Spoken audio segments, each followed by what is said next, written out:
to the rat house, baby, where the truth ain't quiet, and neither are you.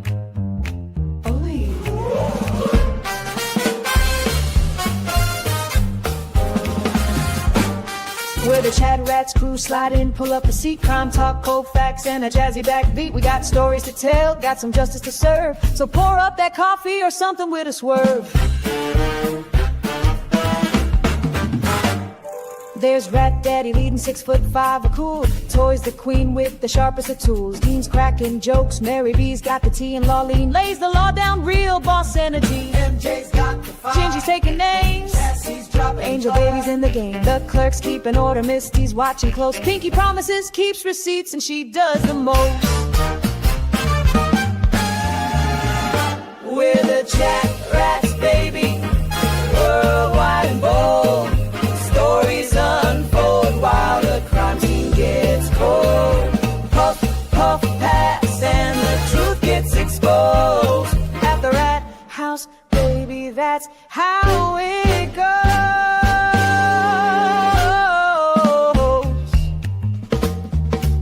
Snap, snap. Cherry lights it up. Sherry lights it up, neon glow behind her head. Tombstones drops the facts that awake the dead. Connor's taking notes, Janine's on the clock. Hetty the paralegal keeps the court on lock. Sweet woman, sweet, but she'll sting if you like. Calypso keeps it cool, got that island vibe. Prince Lover's in purple, that Texas pride glowing. Sherry's laughing loud while the facts keep flowing. Bum, bum, bum, bum, bum.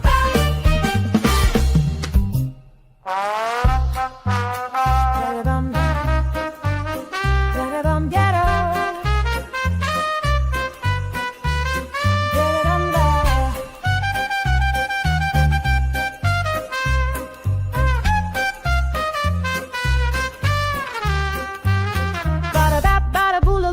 Coming through, crazy eye cheese, oh you better believe. Robo-rat clicks, sparks, gears in his head, breaking the code till the lies drop dead. Jump,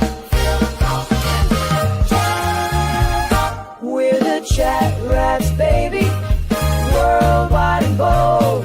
Stories unfold while the crime scene gets cold. Puff, puff, pass, and the truth gets exposed. At the rat house, baby, that's how it goes.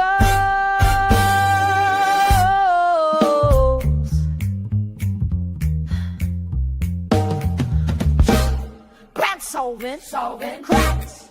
Worlds are stage, that's a fact. Together, we're the chat rats crew. We ain't looking back.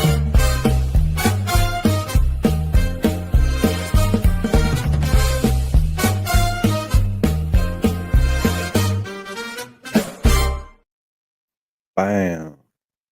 That song's good. Probably the wrong one. I'm waiting on that comment. I tried to download the new one, but I might have got the old one. So what? Welcome to Rat House Media. I'm Danny Thomas. Whatever that is. Turtle Boy's coming up in a little while. There's the pin message. Don't scream at me. What's up, Gingy? Carrie B? Angel? What y'all doing? Hanging out? Where's all y'all's thousands of friends at? Mine are all busy. So they'll be joining us shortly. Shortly. Yes, free Turtle Boy. We're ready for that. Ready for a little free Turtle Boy. Well, this is jury duty. I guess we got to wait on enough people to have a jury, though. I didn't really set it up in time for all the notifications to go out, so we'll just sit here awkwardly until then. Let's find something that we can watch before we watch the trial. We got the trial ready to go. What's up, Mary B? What's up, friends? What you up to?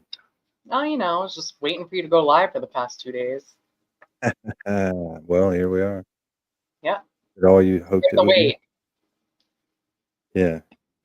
Gingy, my new catch line is going to be, welcome to Rat House Media. I'm Danny Thomas. Whatever that is. I like it. Yeah. I'm practicing it right now. Whatever that. Whatever that is. Cool catch line. Who sent me that? Let's watch that first. Yeah, let's watch it.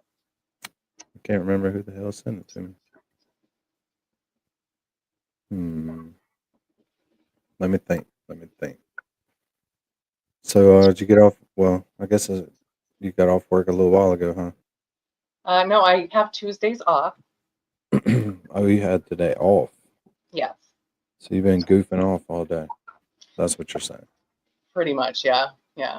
I can see that. Literally just been sitting on my couch watching some music teacher break down every song in The Wall by Pink Floyd. I get really interested in random stuff. That is probably pretty interesting. It's really cool, actually. I like it. I've done. I think I've. Is it old or is it new? It's fairly, so she's started doing it like 2 years ago, but the last video that she put up went up like a couple months ago. So it's been like an ongoing thing.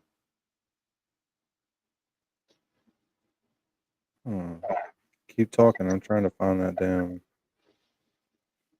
Oh, Gingy, no, I am not dog sitting yet. I will be starting that tomorrow. I think the family's taking a road trip to Pennsylvania, and they will be there hopefully until Tuesday, because if they're there till Tuesday, that means they're in the championships. So, What's up, Clark? That was fast though, going to the championship that fast. I know. I thought it was going to be in August, and like they won, and then all of a sudden it was like, okay, so here's what you need to do.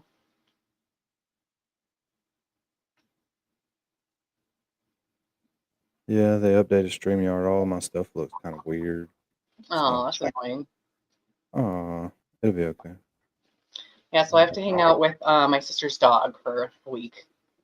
He's fun. Oh, what kind of dog is it?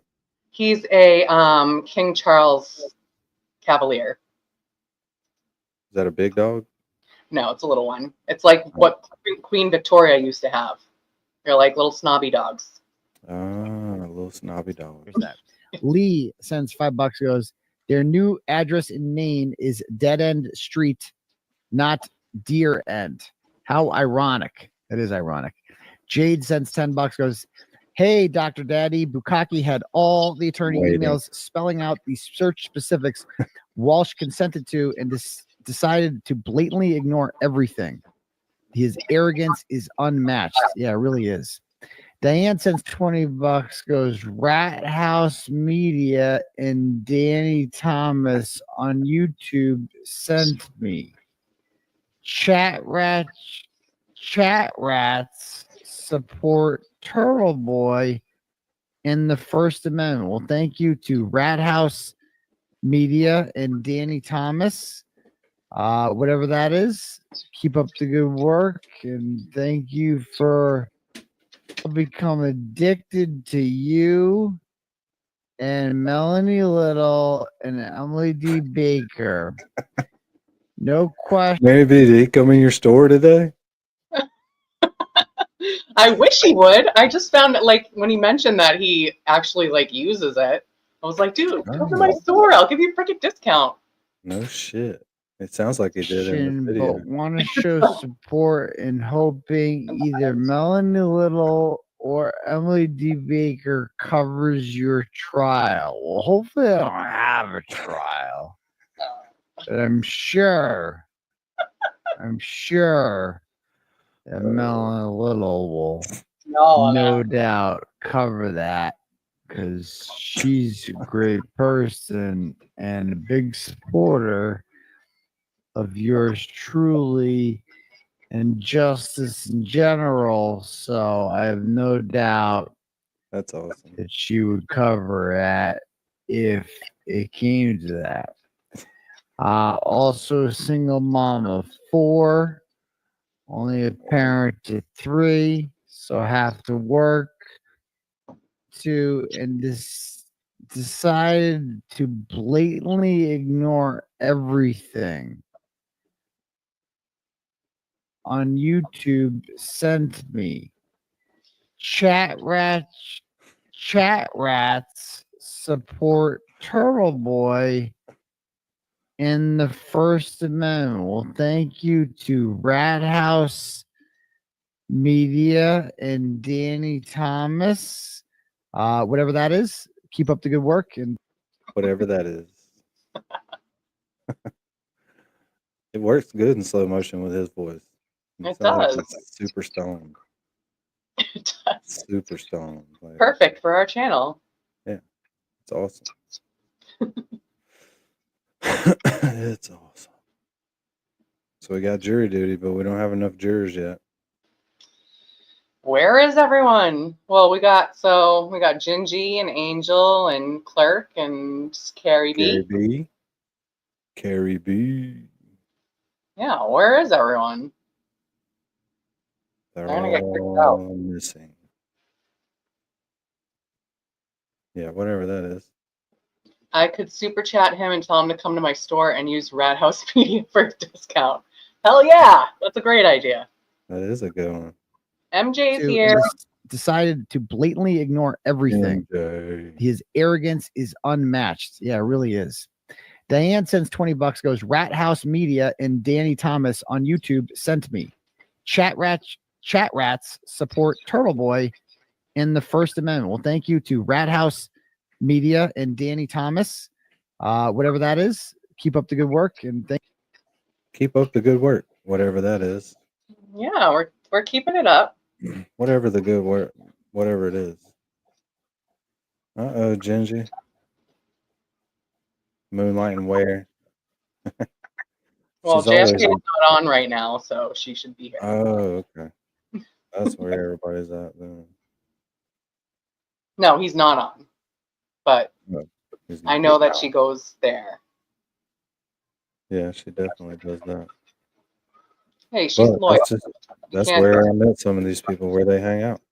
Right. Oh, Melanie Little's live too. Oh, what is she doing? It's the federal grand juror that was charged. No, I mean was it the federal grand jury? Or Yeah. The federal grand jury. They Yeah, I charged- heard a little bit about that, but I didn't get in depth, but Resistance Zone and they talk about that. Defense Diaries is on. It's a bunch of stuff on right now. It'd be all right. Yeah. We've almost got a jury pool, so we can Yeah, let's get started give it about 5 minutes. in 5 minutes. Yeah. 5 minutes. Here we go. I'm ready. You ready? I'm ready. I've been kind of wanting to watch this. Yes, me too. It's super boring. Yep.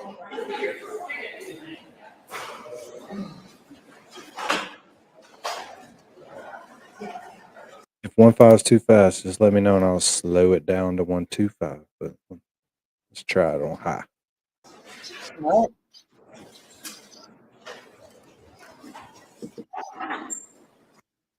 Angel, this is, oh God. This is the college student strangling trial. Iowa versus Ali Yunez. Friggin' Iowa, dude. Yeah, freaking Iowa. Freaking Iowa. 22-year-old charged with attempted murder, first-degree theft, and first-degree robbery. Oh, so I didn't kill anyone? Allegedly strangled a woman, leaving her unconscious, believing she was dead, Oh, stealing her earrings, and they were worth over 20 grand. And when confronted, he admitted to stealing the earrings. After believing he had killed her, he could face life behind bars if convicted. So I guess it's pretty bad since he thought that he killed her. right. And then he robbed her when she Actually do it. not dead, but he thought she was dead. Clerk, I guess you're nominating yourself to be taking notes. Scrivener. There you go. You got the job. Jury duty rules apply. But you can do some research. We're not going to kick you off this time. But That's on your own. Don't tell anybody about it. Just lie. Yeah, don't ruin it. No spoilers. No spoilers. As long as you don't spoil it, you're good. Let's watch clips on YouTube instead. What clips? I don't know what clips, but you tell me and we'll watch them. Otherwise, let's do it. We got a lot of catching up to do on this.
All rise for the honorable President Peter. Good morning, everyone. Please have a seat.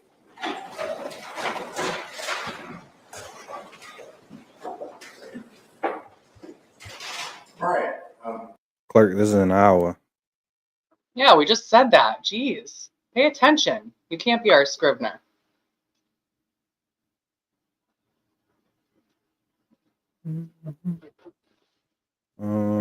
You want me to read the description again? Sorry, I'm reading something else too. I'm trying to. I'm sorry, my cat is Freya. But I can read the description again if you want, clerk. It's in Iowa. Let's do it one more time. Yeah, let's Since just read it. Pay attention this time. Pay attention. 22-year-old Ali Yoon is charged with attempted murder, first-degree theft, and first-degree robbery after allegedly strangling a woman, leaving her unconscious, and believing she was dead before stealing a pair of earrings worth 20 grand. Young admitted to stealing the earrings after believing he had killed her. So, I guess he's facing like what did it say? 20 years. Something. I can't wait to see these earrings, dude. Got to be some good earrings for sure. All right, clerk. That's all you get. The jury doesn't even get that. They're blind. They're like blind nil.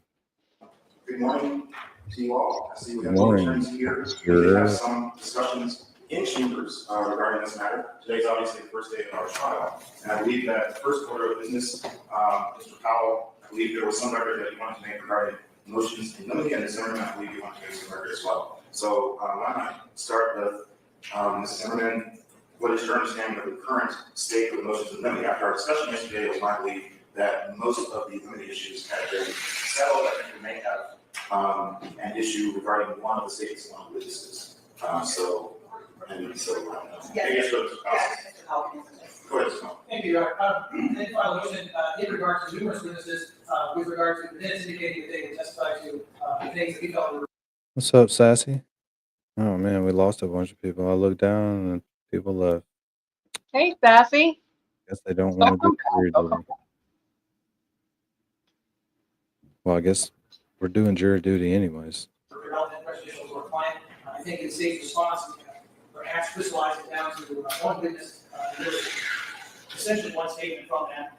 The allegation is that sometime in the month or 2 months prior to the incident on April 25th, a witness outdoor potentially testified. My client told witness outdoor sort of an offhand discussion that he wanted to kill someone and motivate some Mexico. This was 1 to 2 months before April 25th. Certainly, there's no allegation that there was any reference to Rizzo or the situation that happened on the 25th. And so we believe that it is, like all the other evidence, it is relevant. It should be worth a jury trial. And I do understand that the potential for prejudice is less vivid than kind of this trial. I think the standard should be the same. I don't think that's a statement the court should or would allow to be heard by a jury. The state cites a couple of cases as a statement like this is relevant to my intent. Cited the Richards case from 2023, 09, Northwest 2nd, 80. The difference is significant, Your Honor. In that case, the defendant had allegedly charged killing his wife and girlfriend, and the allegation was that 2 days earlier, he told a neighbor about that same alleged victim after the fight. Something that started out the argument, I think I'll just kill her. It was a very specific statement. It was 2 days earlier. It was about the victim. Can we get captions? Yeah. Right. Said they had no problem with that statement 2 days earlier about the same victim coming to the trial. It's not. Closed captions are unavailable. Several cases about unrelated situations. Dang it. For that reason.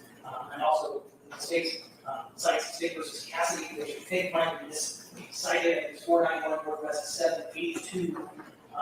That talks about when the court is deciding whether a statement is more prejudicial or probative, how bad the state needs the evidence. The state points out that the value is higher here because there's lack of other evidence on the question of what my client's intention was on April 25th. So I don't believe that since it is irrelevant, it is not about the same person or possibly contemplating the same situation as what happened on April 25th.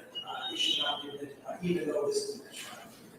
I could not begin to question or state as to how serious or unserious that statement was made. If it was made to a friend of his back sometime in March, I just know that it wasn't at all related to the situation that happened on April 25th involved. For that reason, we asked it not be admitted. That was not able to testify to that particular statement. Beyond that, I think the understanding is that the state is not going to try to elicit any further evidence about the prior statements made by my client, with the caveat that should my client testify and sort of open the door for that evidence, in their case in chief, they are not going to elicit any evidence of that nature, and so we will rely on that until they have been witnesses to do it. You know what they say. You get out, What is that? what you put in. I'm 2 steps ahead from being a step ahead. New game, same dedication. That must be in the video or something. Yeah, that's weird. Yeah, that's weird. No ads, ever. Definitely in the video because I can't click that. That's weird. I don't even need Wi-Fi. Freaking Nike. You think this is a game? It is. So it's irrelevant. The court is going to hear evidence that it is relevant because he did try to kill someone, somebody he didn't know. There's no debate about that. And then he ran away to jail. The fact that he made that statement, I don't think it was an offhand statement, given what he did a month later. And it is highly probative. And it is relevant with the other evidence. So the court can ensure that it is not prejudicial. It goes to the defendant's state of mind, his motive and intent, not general propensity. That is an allowed purpose under 544B. We ask that the court allow him to testify. Yep. Check that out.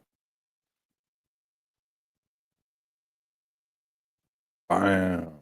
That's cool. I don't see it. Sometimes I saw it in other chats like a couple times, but I don't see it regularly. Yeah, Genji, it keeps up with, it gives you points for chatting and stuff like that. MJ's last. Figures. I'm just kidding, MJ. Yeah, MJ's last. I don't know if I can watch this trial with a bunch of ads in the video. I can't skip. Well, maybe I'm gonna it's look- just gonna happen. I'm gonna once. look on Trial Channel and see what they got on there. Are you sub to Trial Channel still? Yeah, I think he's been putting up the old Adelson. I'm assuming it's a he. It might be. I don't know. The Charles Adelson trial. Oh, it's got, yeah, they got a bunch of Adelson, Charles Adelson, Charles. Yeah. Well, maybe this won't do that again. I don't think that had anything to do with me. It was in the video for some reason. But I don't know. Because I pay for YouTube, so I shouldn't do that. You can turn it off for yourself, but not as channel owner. Yeah, I don't know how anything works. Oops. That'll help. Because it's a testimony. What's up, Robin G? Would make statements about the defendant's behavior in the months leading up to this event. The state agrees that on the record exam did not solicit any testimony. Yeah, Robin, send me a video about that.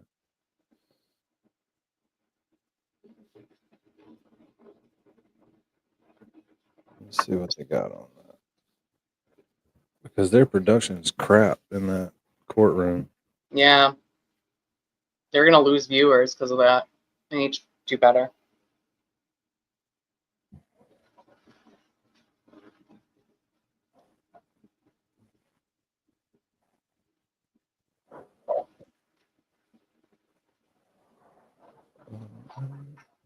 Dang it.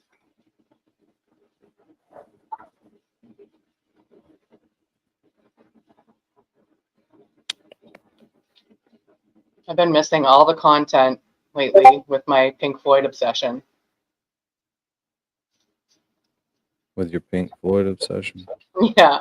I've like gone down a, I don't know, I just like rediscovered all of a sudden that I love Pink Floyd, and like now I just cannot, I can't get off it.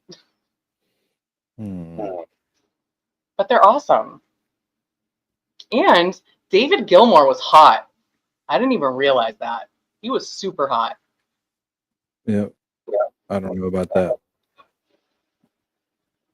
I think it's trying to loot. Yeah, I can hear myself.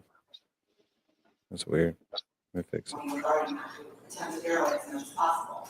But I would let the court know, Mr. Powell and I have discussed this, that if he cross-examines someone in a way that would attempt to couch his client's behaviors as being innocent or somehow imply that he didn't have the intent to do something, he may alert the court that we are going to ask a redirect some of those questions to get into that evidence. But he is correct that we don't intend to present it in the case. All right, and is that your understanding? It is, and I list all of the witnesses at this time, and not even certain that all of them are actually going to be called by the state at this point. To the extent there are witnesses from college, from University of Iowa, from boards, et cetera, if those witnesses are simply called for identification purposes, in other words, that they recognize my client from photographs or surveillance video, I have no objection to that testimony and would not intend to ask those witnesses any further questions at all.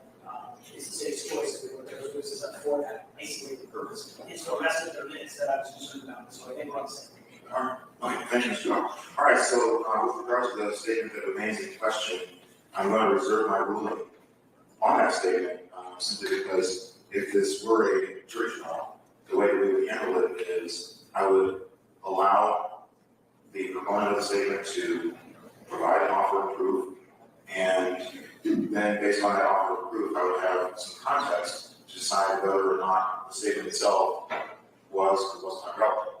I think that both counsel are aware, or at least should be aware, that this is a bench trial, and if I believe the statement to be irrelevant, notwithstanding the fact that I've heard the statement, I'm not going to consider it, and you won't see it anywhere in my findings of fact. So I'll reserve ruling on that. I have some more context to determine whether, as Mr. Powell says, this is just an offhand comment that had nothing to do with the event in question, or if, as the state suggests, this comment would illuminate some intent or state line on behalf of the defendant. And so I guess we'll have to see about that. Before we get to witnesses, is there anything else on behalf of the state? Okay. Anything else on behalf of the defense? No, you're Okay, first witness. Oh, I'm sorry. So yes, if you want to read the trial information, then we'll get to this. Go ahead. The Iowa District Court in Fort Adelson County.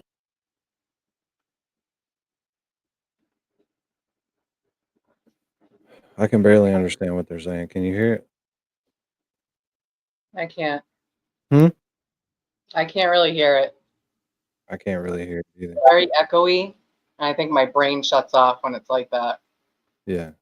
And I think I'm listening, but I really can't hear anything. Robin G posted something. Let's see what this is.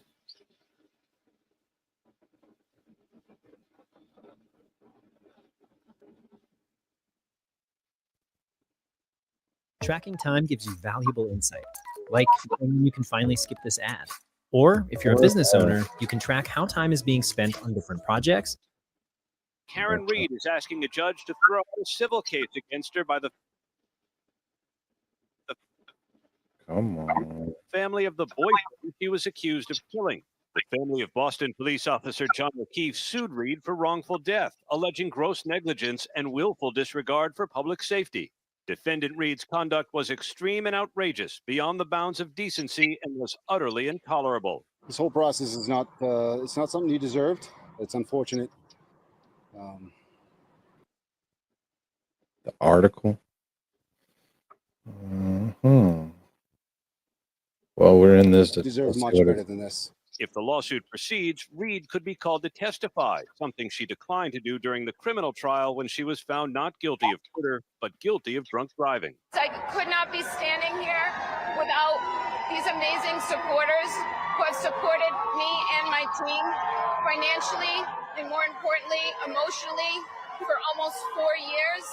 Reed hired 3 new attorneys to defend her in the civil lawsuit. They filed a notice saying they would seek to dismiss. The notice did not state a reason. Her lead criminal attorney saying he would remain active in future legal proceedings. I'm always going to be Karen's attorney. I'm not going anywhere. So if there is when there is a next chapter to this, you can bet I'll be involved. Jackson and Reed sold the rights to her story to a production company for a scripted adaptation after the jury last month rejected the theory of prosecutors that Reed killed O'Keefe in a drunken rage by striking him with her SUV and leaving him to die in the snow. Controlling the crowds that gathered daily outside the courthouse cost tens of thousands of dollars. Payroll records show police in Dedham, Massachusetts racked up nearly $100,000 in overtime. That's their own fault. They did not need that. Reed's criminal trial. Yeah, for real. Like, I don't want to hear that shit. No one was violent. All right, Mary B, you got to read that. All right, let's see here. A woman who served on the grand jury as part of the high-profile investigation into Karen Reed, who was acquitted for murder charges last month and the death of her boyfriend, agreed to plead guilty to a federal charge she leaked information from the secret proceeding, according to court document filed Tuesday. Jessica Leslie agreed to plead guilty to a charge of criminal contempt that accused her of willfully disobeying court rules against disclosure of grand jury information. Leslie disclosed the names of various witnesses appearing before the grand jury and the substance of their testimony and other evidence presented to the grand jury, all while said information was under seal and not subject to disclosure, federal prosecutor said. Scroll up. While the charging document did not specify that Leslie was a grand juror in the Reed case, sources confirmed the case to ABC News. Reed was originally indicted by a Boston grand jury in June 2022 in the death of her police officer boyfriend, John O'Keefe. Prosecutors alleged Reed hit O'Keefe with her car outside the home of a fellow police officer after a night of heavy drinking in January 2022, and then left him to die there during a major blizzard. The first trial ended in mistrial last year after the jury was unable to reach a unanimous verdict. In a second trial that ended last month, Reed was found not guilty of the most serious charges against her: murder, manslaughter, and leaving the scene after an accident. She was convicted of operating under the influence of liquor and sentenced to 1 year of probation. Leslie agreed to a sentence of incarceration for 1 day, deemed served, and 24 months of supervised release, court documents said. A plea hearing was not immediately scheduled. Federal prosecutors did not say how they learned Leslie had disclosed secret grand jury information, but the sources said authorities had been monitoring social media accounts and other communications during a case that received widespread attention. So what, she posted something? I think that's the end. So basically, she was like snitching on all the witnesses and saying what they said and like talking about the evidence. They found out she did it, and she's like, all right, I'll admit that. And then just like, you can watch me for 2 years. I mean, what can they really do about that?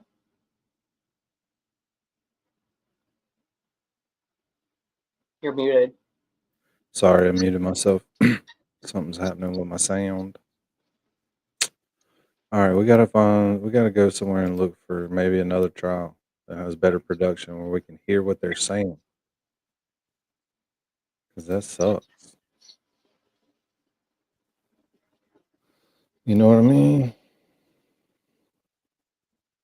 I don't want to struggle Right, to hear. right. That's a good point, Robin G. So they go after her for leaking, yet the others can lie, and that's fine. They just like, they really aren't like having consequences for the people that deserve them in this case. And that's why I'm just like so annoyed by like what has happened after this. You know, yes, she was found not guilty of everything, but nothing has changed. They're just like, all right, like let's just end this and then we'll quiet it down and then we could continue to do things like the shitty way we've been doing them.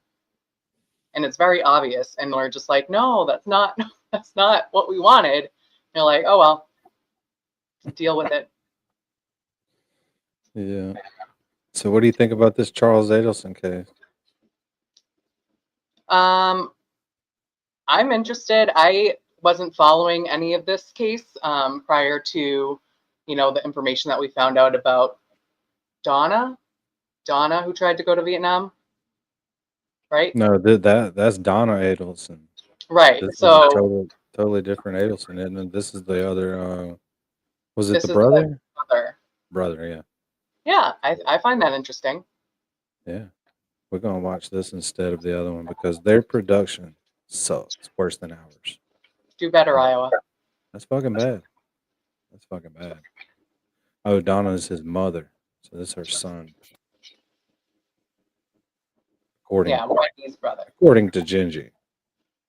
Gingy's always But we right. do have opening statements in this we can listen to. This might be way better. We may have stumbled on something here. What do you think, Fiona? Yeah. I think Fiona's into it. Yeah, she is. Opening statements. Prosecution. Charlie Adelson. Do we need to maybe look for some background or just let the opening statements be the background? It's jury duty. Yeah, I mean, let's see if we need any more information after these, and we can do it. Look it up. Let's do it. All right. Here we go. Switch trials. So I'll have to go edit the live. The reason that we're here today is because the defendant in this case, Charlie Adelson, hired a hitman to kill his former brother-in-law, Dan Markel. This murder was set into motion because back in 2014, the defendant's family, the Adelson family, had a big problem. And that big problem was Dan Markel. And the solution to that problem was this defendant. This defendant was the solution to that problem because he had a girlfriend with connections to the type of people who were willing and capable of pointing a gun at a complete stranger and pulling the trigger. The victim in this case was known as Danny to his friends and family. He was a loving father to two little boys. He was a highly respected professor at Florida State College of Law. And tragically, on July 18th of 2014, Dan Markel was shot twice in the head in broad daylight in the driveway of his home in the Benton Hills neighborhood here in Tallahassee. The last day of Dan Markel's life that day began like any other of his mornings that summer. He woke up, he drove his two little boys to preschool and dropped them off, and then he drove over to the gym to work out. After finishing his workout, he returned home. He pulled in his driveway, opened his garage, but little did he know that throughout his just normal routine that morning, he was being followed.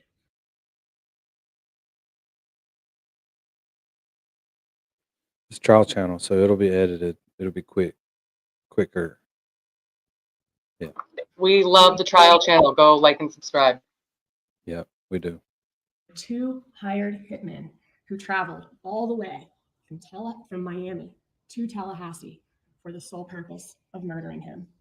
And just like something out of a horror movie, he pulls into his driveway and the car that unknown to him pulls in right behind him. Moments later, Dan Markel's neighbor heard a gunshot. He looked out the window and he saw a light-colored Toyota Prius backing quickly out of Dan Markel's driveway and then speeding away. The neighbor waited for a couple minutes to see if maybe Dan Markel came out of his house or backed out of his driveway too. And when nothing happened, this neighbor got that funny feeling that maybe something could be wrong here. So he walked over, and what he found was a gruesome scene. He walked in the garage and saw that the driver's side window of Dan Markel's car was shattered. He saw Dan Markel was still behind the wheel.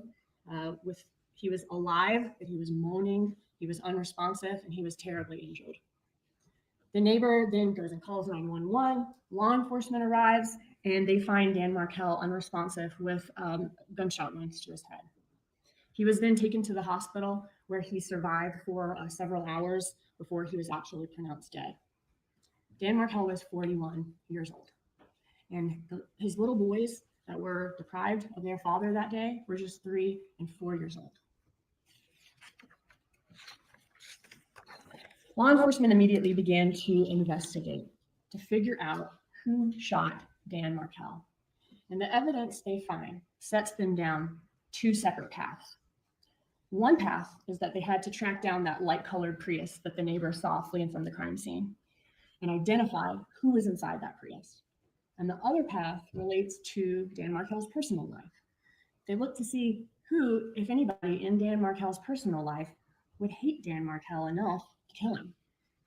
And after years of tireless investigation by law enforcement, both of these 2 paths led directly to this defendant.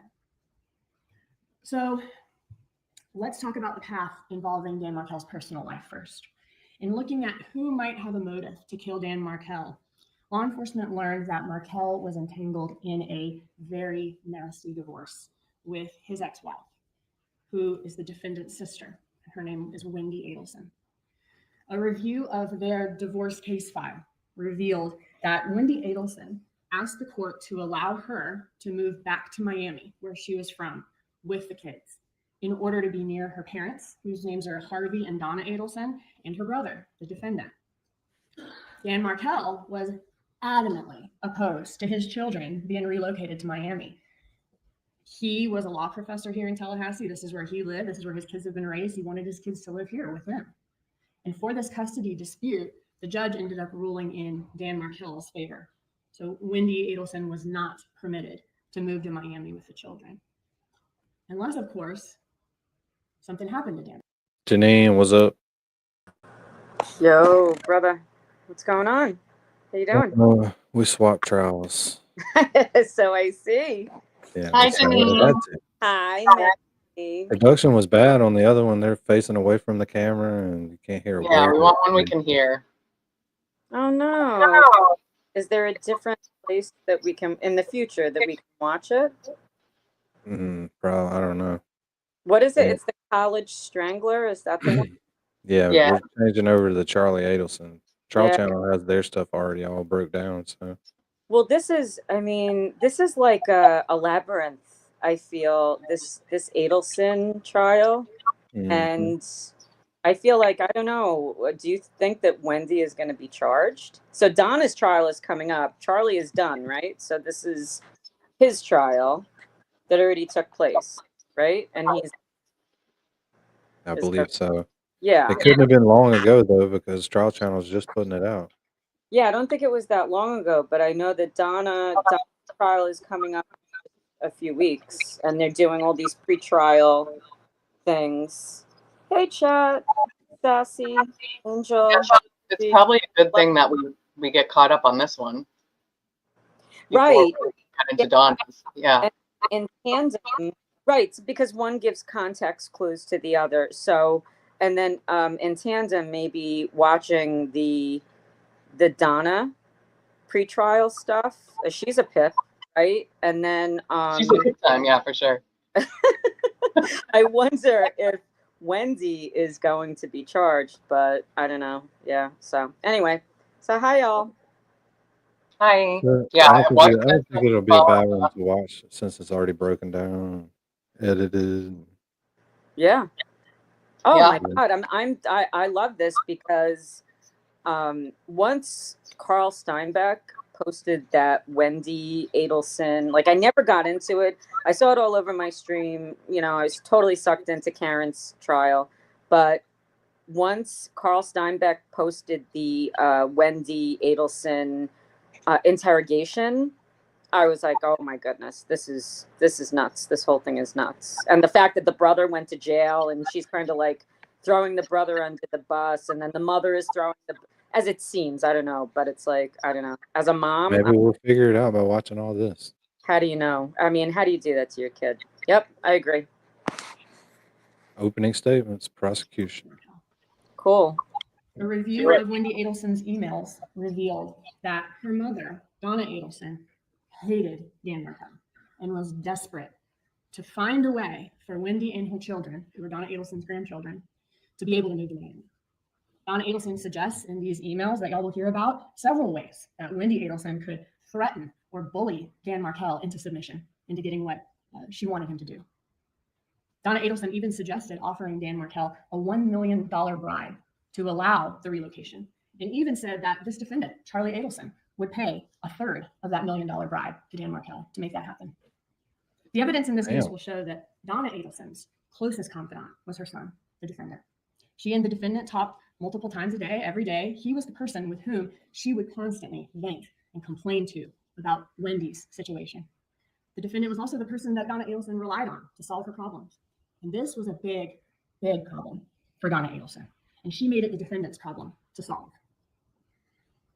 So the divorce between Wendy Adelson and Dan Markel was final about a year before the actual murder. But that was not the end of that case. Litigation was ongoing, to say the least. Each side would continue to routinely file violations of the custody agreement, violations of the settlement agreement, and that continued right up until Dan Markel's death in July of 2014. This was a highly emotionally charged situation between them leading up to his death. However, there was no physical violence that Wendy Adelson needed to be rescued from or anything like that. But make no mistake, this was a very messy custody dispute. Shortly before the murder, in fact, Dan Markel, the victim, filed with the court and basically asked the court, he alleged that Donna Adelson was disparaging him to his children by saying bad things about him. And he asked the court to enter an order preventing Donna Adelson from having unsupervised contact with her grandchildren. This motion was still pending in court when Dan Markel was killed. The murder of Dan Markel ensured that an adverse ruling on his motion would never be a problem for the Adelsons. And just about 48 hours after the shooting, Wendy Adelson and the little boys relocated to Miami shortly thereafter and moved into a home within walking distance of the Adelsons' Miami home. Within a year of Dan Markel's murder, Wendy Adelson legally changed Dan Markel's son's last name from Markel to Adelson. And just like that, their father was just effectively erased from their lives at 3 and 4. And the Adelsons family, their big problem had been solved.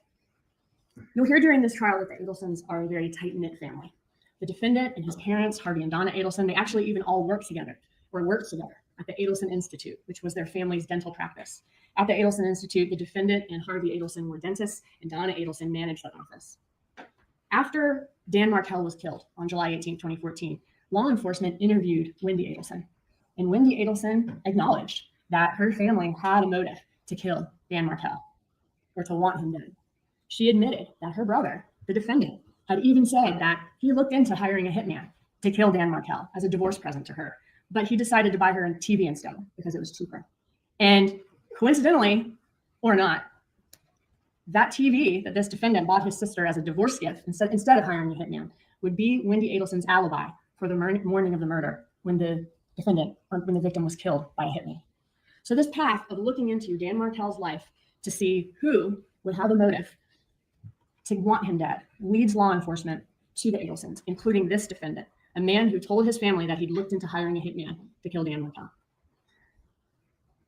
The defense asked yesterday in jury selection, who's talked trash or heard somebody talk trash about an in-law, which is not a rare concept. A lot of people don't like their in-laws. But the difference here is that the defendant's comment stopped being just a little bit of trash talk when Dan Markel was actually killed by a hitman. While the police are trying to investigate, who in Dan Markel's personal life may have a motive to kill him, they're simultaneously going down that second path I described to y'all, which was tracking down the vehicle that the neighbor saw fleeing the crime scene. When law enforcement retraced Dan Markel's steps the morning of the murder, they uncovered some chilling surveillance video of a Prius fitting the description of the one seen by the neighbor, following Dan Markel into the Premier Gym parking lot, waiting for an hour while he was inside, and then following him home from Premier Gym back to his neighborhood. They got these surveillance images from city buses, from Premier, from everywhere they possibly could. And these surveillance images, coupled with a massive amount of phone data and SunPass records gathered in this case, helped police to eventually track down the exact car used in this crime. But police still had to figure out who was in the Prius and why did they kill Dan Markel. As part of this really painstaking review that law enforcement did of all of these records, and when I say painstaking, finding this Prius and finding all of this evidence and all of these records was not an easy task, and it took longer than your average investigation. It was very difficult to do. They combed through tons of phone records and even did what's called a tower dump, which is where law enforcement collected a list of all of the cell phone numbers that communicated with the cell tower that serviced different spots in Tallahassee that Dan Markel was at that morning, including Premier Gym, when the suspect's Prius were there. Because they thought if the person in the Prius was using their phone at the time, then their number will be somewhere in this tower dump. They combed through all of that data, and they found the number with a Miami area code belonging to a man named Sigfredo Garcia. Law enforcement examined all of Garcia's call logs and saw that he was in frequent contact with another number that was also present at Premier Gym that morning, and that number belonged to a man named Luis Rivera. Luis Rivera is a lifelong friend of Sigfredo Garcia and is also from Miami.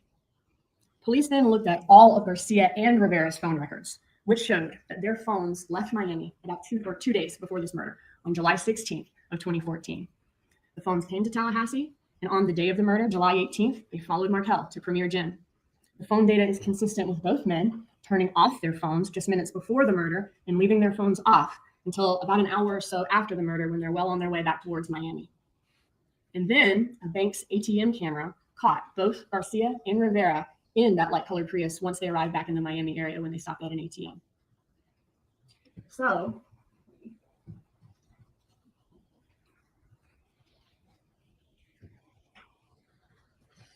police figured out the identity, and this should appear on the screen. Thank you. The identity of the two men responsible for following and killing Dan Markel. Luis Rivera, his nickname is Tato, and Sigfredo Garcia, his nickname is Tudo.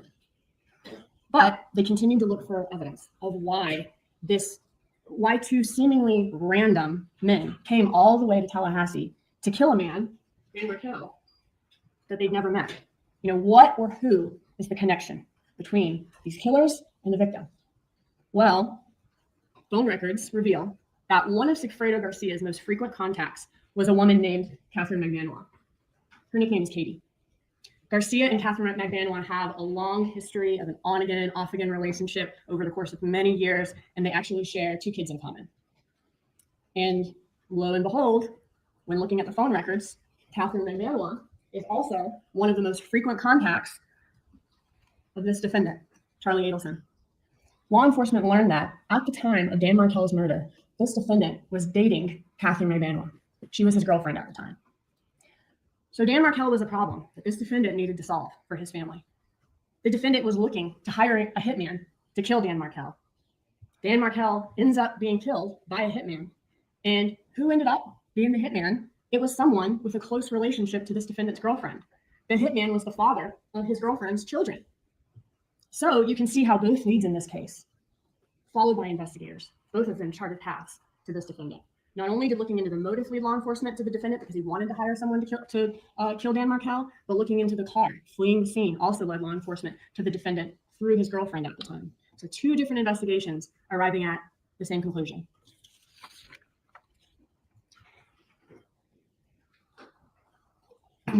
Law enforcement also tried to follow the money in this case, and that was a third way that the evidence in this case points to this defendant. Law enforcement reviewed bank records, employment records, DHS&V records of all of the suspects and saw that in the months after the homicide, Sigfredo Garcia, Luis Rivera, and Catherine McManua all acquired some big ticket items. Rivera and Garcia both bought motorcycles and cars. Catherine McManua got a breast augmentation surgery and later received a black Lexus sedan whose previous owner was Harvey Adelson. Catherine McManua's bank records were analyzed, and there was no check ever written or matching cash withdrawal for the car or the breast augmentation, which was paid for in cash. Bank records also showed that Catherine McManua's account had a huge spike in cash deposits right around the time of the murder. She deposited more money into her account in the 5 weeks following the murder than in the entire previous year before the murder. This was during a time when there was no record of her being employed anywhere. Also, about 2 months after the murder, the defendant added Catherine McBanois to the payroll at the Adelson Institute, and she began receiving regular checks from their business account every 2 weeks for 2 years after the murder. And this was despite the fact that she did not work at the Adelson Institute. So the money was talking, but what were the suspects saying? That's what law enforcement wanted to know. So as they're examining the phone records in this case, they see a distinct pattern surrounding important events, dates in this case. The phone calls, and they can't see the content, they can't hear the content of these calls in these phone records, but they see that the calls are occurring. And the phone calls always went from Donna Adelson to the defendant, then from the defendant to Catherine McBanois, then from Catherine McBanois to Sigfredo Garcia, and back the other way. Kind of like train cars, they only touch the car right in front of them. You know, Donna Adelson never calls Catherine McBanois or Sigfredo Garcia. Charlie Adelson never calls Sigfredo Garcia, or vice versa. So if this is a murder for hire, as law enforcement suspects, could it be that the defendant was wisely insulating himself from the actual shooters by having Catherine McBanois act as a middleman between them? Law enforcement decided to launch an undercover investigation designed to clarify who the members of the conspiracy were and how information traveled within this conspiracy. So police applied for and received court authorization to listen in real time to the phone calls of the defendant and Catherine McBanois. And this is what's known as a wiretap. By this point, the point that the law enforcement received authorization to do this wiretap, it was April of 2016. So it's been not quite, but almost 2 years since the murder of Dan Markel, which occurred in July of 2014. So by April of 2016, the defendant and Catherine McBanois are no longer dating at that point. They've been broken up since the fall of 2014.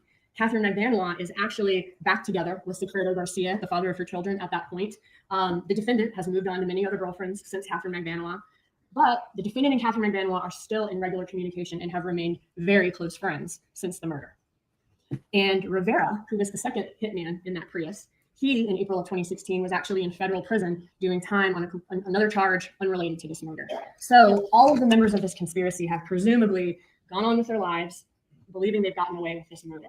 So even though law enforcement has authority to listen to their calls now, you know, what reason would these people have to still be discussing the murder at this point?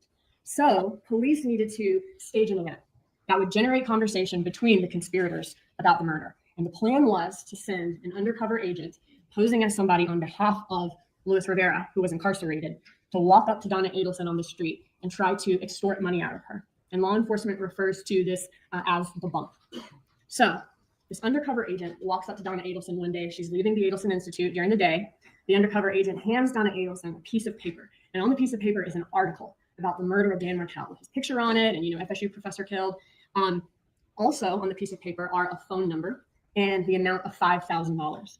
The undercover agent tells Donna Adelson that he knows that the Adelsons are taking care of Katie, and he's there to extort money out of her on Rivera's behalf in order to even things out.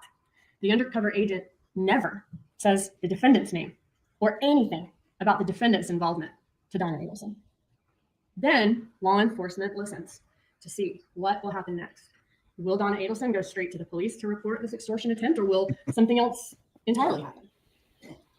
As suspected, based on the previously observed communication pattern, the first person that Donna Adelson calls after the bump is the defendant, despite the fact that the undercover agent never mentioned the defendant to her. On that first call, one would think that Donna Adelson would say to her son, you know, it's so crazy, some man came up to me and he's handed me this article about Danny's murder, and he's you know, seems like he's demanding money from us. She never says any of that. In fact, she never says Dan Markel's name at all.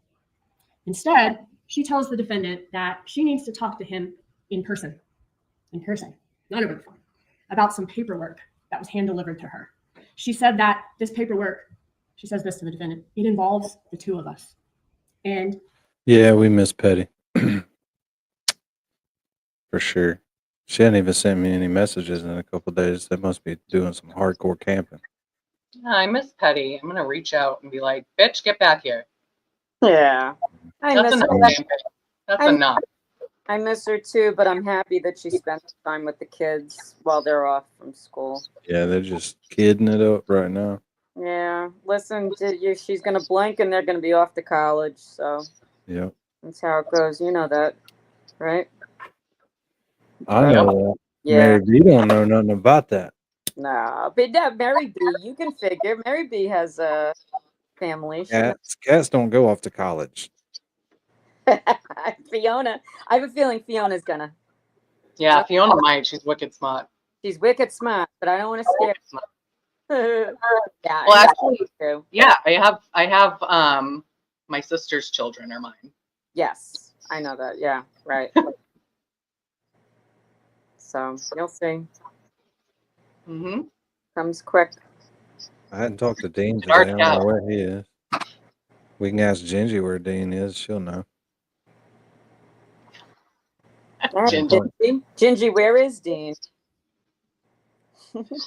Fiona's a scholar and a hoe, just like her mom. No. Only the best kind. Yep. She learned from the best.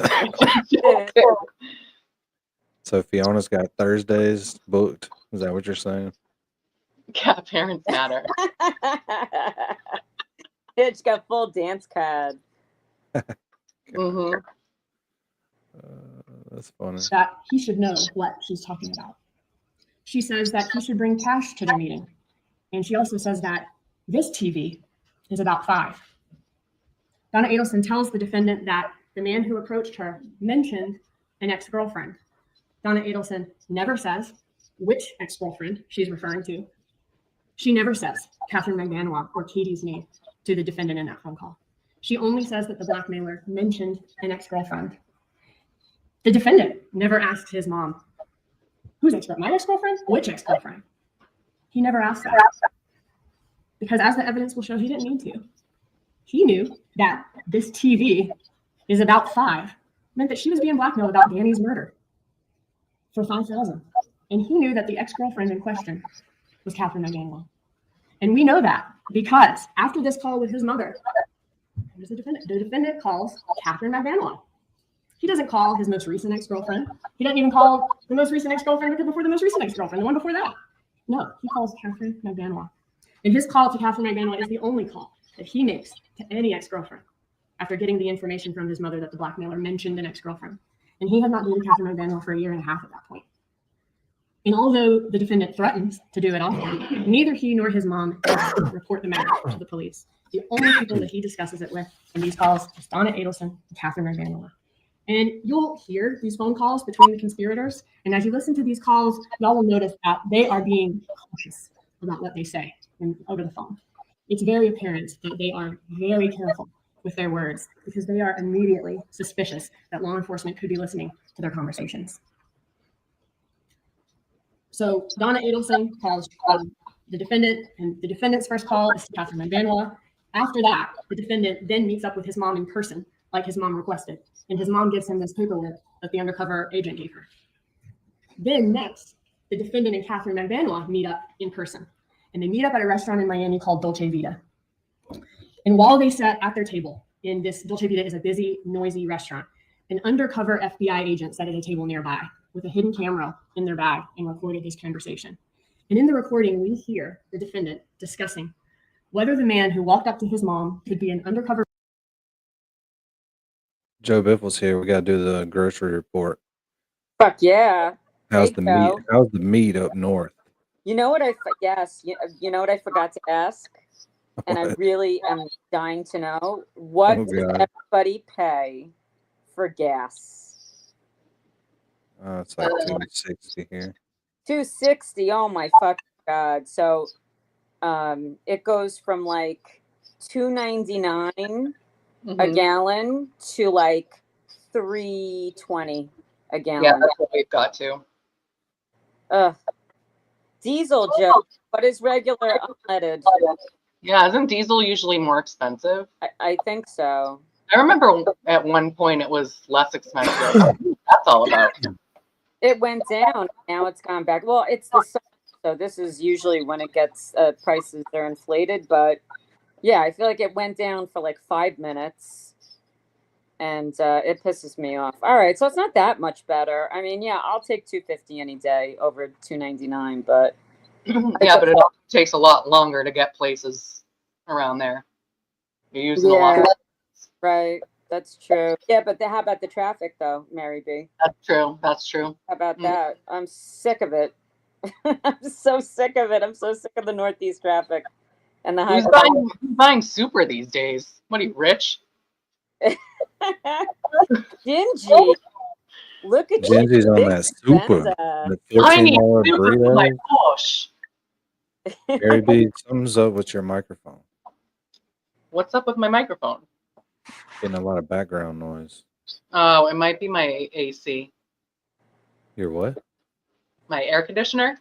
The AC, my air conditioner. I don't Joe know. Biffle, do you drive a truck, or is it just? I know that my friend had an old Beamer, and she used to put diesel in that, but that was like in the 90s.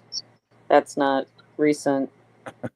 I don't know anybody who. I had a friend who did that. He accidentally put diesel, or he's driving a truck and he put regular in a diesel, or vice versa, and then the car was just like it was ruined. It was a disaster, and he felt like such an asshole. But he had to be like bailed out big time. It's like, that's a no-no. You can't do that. That's something I would do. I know. 100%.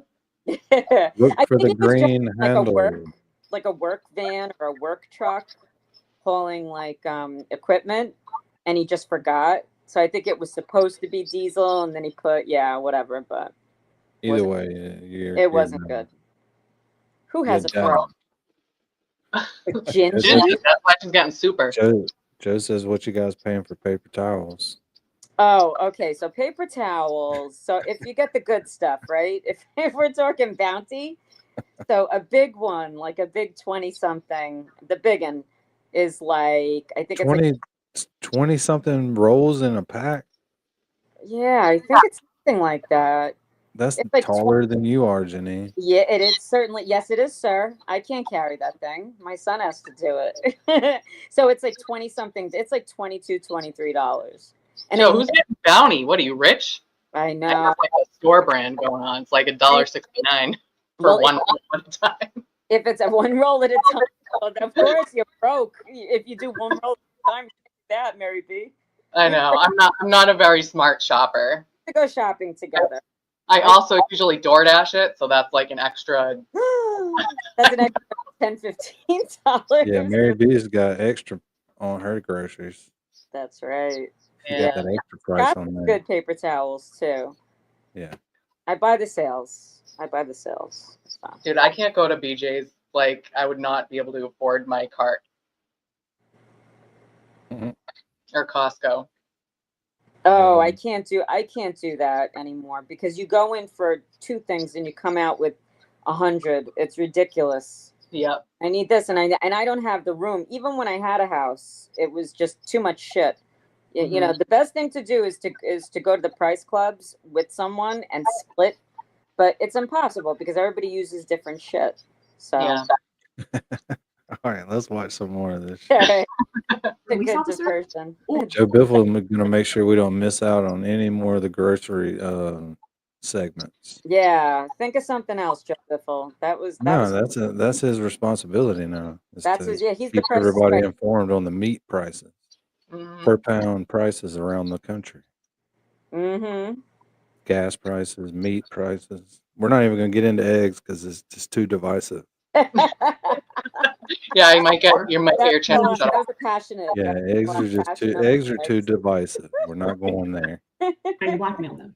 And if it's the latter, if it's a blackmailer, is it somebody who's just trying to make a quick buck, or is it somebody who actually knows information from the inside?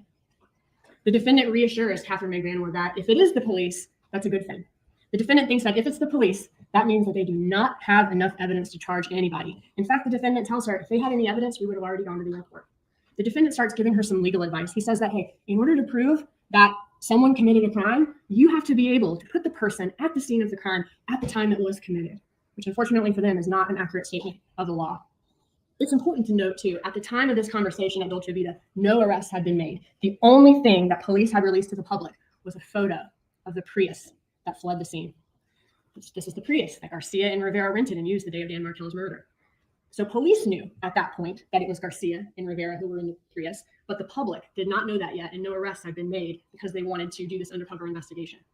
And so the fact that this photo of this Prius had been released to the public is interesting in light of some of the things that y'all will hear the defendant say to Catherine Magbanua in the Dolce Vita recording. He starts giving Catherine Magbanua several analogies, all involving rental cars used to commit crimes. He reassures her that hey, if DNA is found in a car, all that means is that at one point the person sat in the car. And if that car was later used in a crime, police can't prove that just from a person's DNA being in the car. The defendant points out to her that if a rental car is found that was at a crime scene, police also have to prove who was driving it at the time. He gives her a very relevant hypothetical of her renting a car in Miami and someone asking to borrow it and driving to Orlando to commit a robbery, and how she would be innocent in that hypothetical because she wasn't in the car at the time of the robbery. So through these analogies, the defendant is reassuring Catherine Magbanua that even if police identify who rented the car that fled the scene, they still would not have enough evidence to hold anybody responsible for the murder, even if they did find out it was Garcia and Rivera. The defendant also says that crimes are tough to prove unless someone actually witnessed the suspect commit a crime, or a suspect makes a confession, or a suspect is caught on a wire talking about the crime. So the defendant's trying to reassure her about the lack of evidence and hey, as long as we all stay quiet, then we don't have anything to worry about. At one point, the defendant asked her, let me ask you a question. And then he asked her about money. He says, when everybody was there the next day, did you take any money? Like, are any of you driving around in a Bentley? Or no, it's not like any of you are driving around in a Bentley or cruising around in a mega yacht. So here the defendant's pointing out that the money wasn't used to buy anything flashy that would draw the attention of the police. And when discussing, and you all will hear during the course of this trial why his statement or his question about the money from the next day is particularly important. The evidence will show that Catherine Magbanua went to the defendant's home the night of the murder, where he paid her in cash. And the next day, Catherine Magbanua paid Garcia and Rivera their cuts of the money. When discussing the possibility of whether this is actually some gangster trying to blackmail his family for money, the defendant says that whoever this person is, whoever it is, knows information. The defendant told Catherine Magbanua that there are two ways of dealing with this guy. They could call the police, but then the guy blackmailing them would be charged with trying to blackmail his family. And the blackmailer would start talking, and he would start calling out Catherine Magbanua's name. And then police are going to be asking questions about what happened. The other option is to pay the blackmailer, but let him know that this is a one-time thing, and try to scare the blackmailer off by saying, hey, if you come around again, we're going to the police. So the defendant then gives Catherine Magbanua very precise instructions. He wants her to call the blackmailer and tell him that, you know, this would be what he wants Catherine Magbanua to say. My friends, meaning the Adelson family, have no idea what you're talking about. And I don't have any idea what you're talking about either. But the name of the person who you said is incarcerated sounds familiar. So I'm going to give you this money as charity to help the less fortunate. But don't contact these people again, or they're going to go to the police. And the defendant said he would give Catherine Magbanua the $5,000 to pay off the blackmailer, except he's concerned, though, that this won't resolve the issue for good. The defendant is worried that this guy is not going to go away, that he's going to keep coming back for more and more money. And the defendant offers a solution to have this blackmailer killed. And he says he's willing to pay whatever it takes. The defendant tells her that, this is the defendant talking to Catherine Magbanua, this guy, meaning the blackmailer, is effing with him and his wife. And you better kill him or he's going to be a big problem because he knows who you are. And the defendant then says, if he can't handle this, I'll have somebody else do it. The defendant says, so help me God, if they fuck with my family, it's going to be Nazi shit because this will be done. I mean, Katie, I don't care what I spend.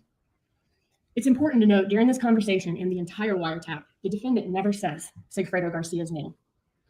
But the evidence will show that the defendant was talking about Sigfredo Garcia when the defendant says that the blackmailer was effing with him and his wife. And if he can't do it, I'll find someone else who will.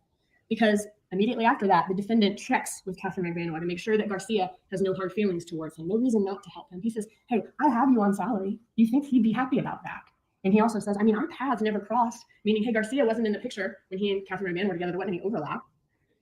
After hearing that the defendant wants someone killed and is willing to pay whatever it takes to get it done, Catherine Magbanua then asks the defendant to help her out. And the defendant reassures her that she'll be taken care of by saying, he says, I don't have to. Sometimes the chairs can be a little wobbly. I know this is taking a bit, but I'm almost done. Thank y'all for being patient. All right, so she asked him to help her out. And the defendant reassures her that she'll be taken care of. He says he doesn't have to tell her the things that he'll do for her. He shows her what he'll do for her. She doesn't have to ask him for anything. He looks for things to do. He says, hey, when someone's birthday's coming up or there's car problems, she doesn't have to ask. He looks for ways to help.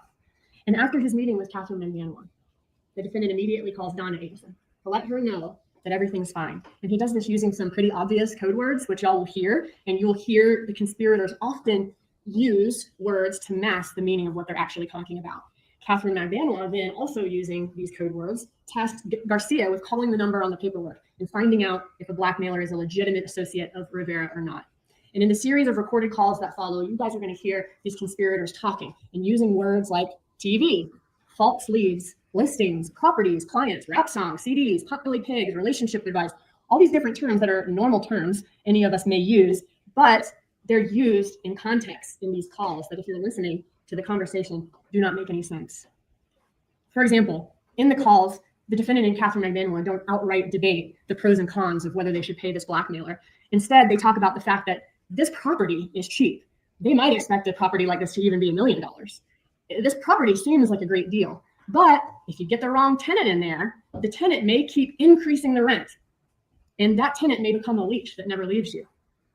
So it will be up to y'all to decide whether this defendant is actually worried about a future tenant of a property that might raise the rent and pay him more money, or if the defendant is actually worried that if he pays off the blackmailer, then the blackmailer may continue to come back again and again, or send a cousin or a friend to become a leech that never leaves him, that he can't get rid of.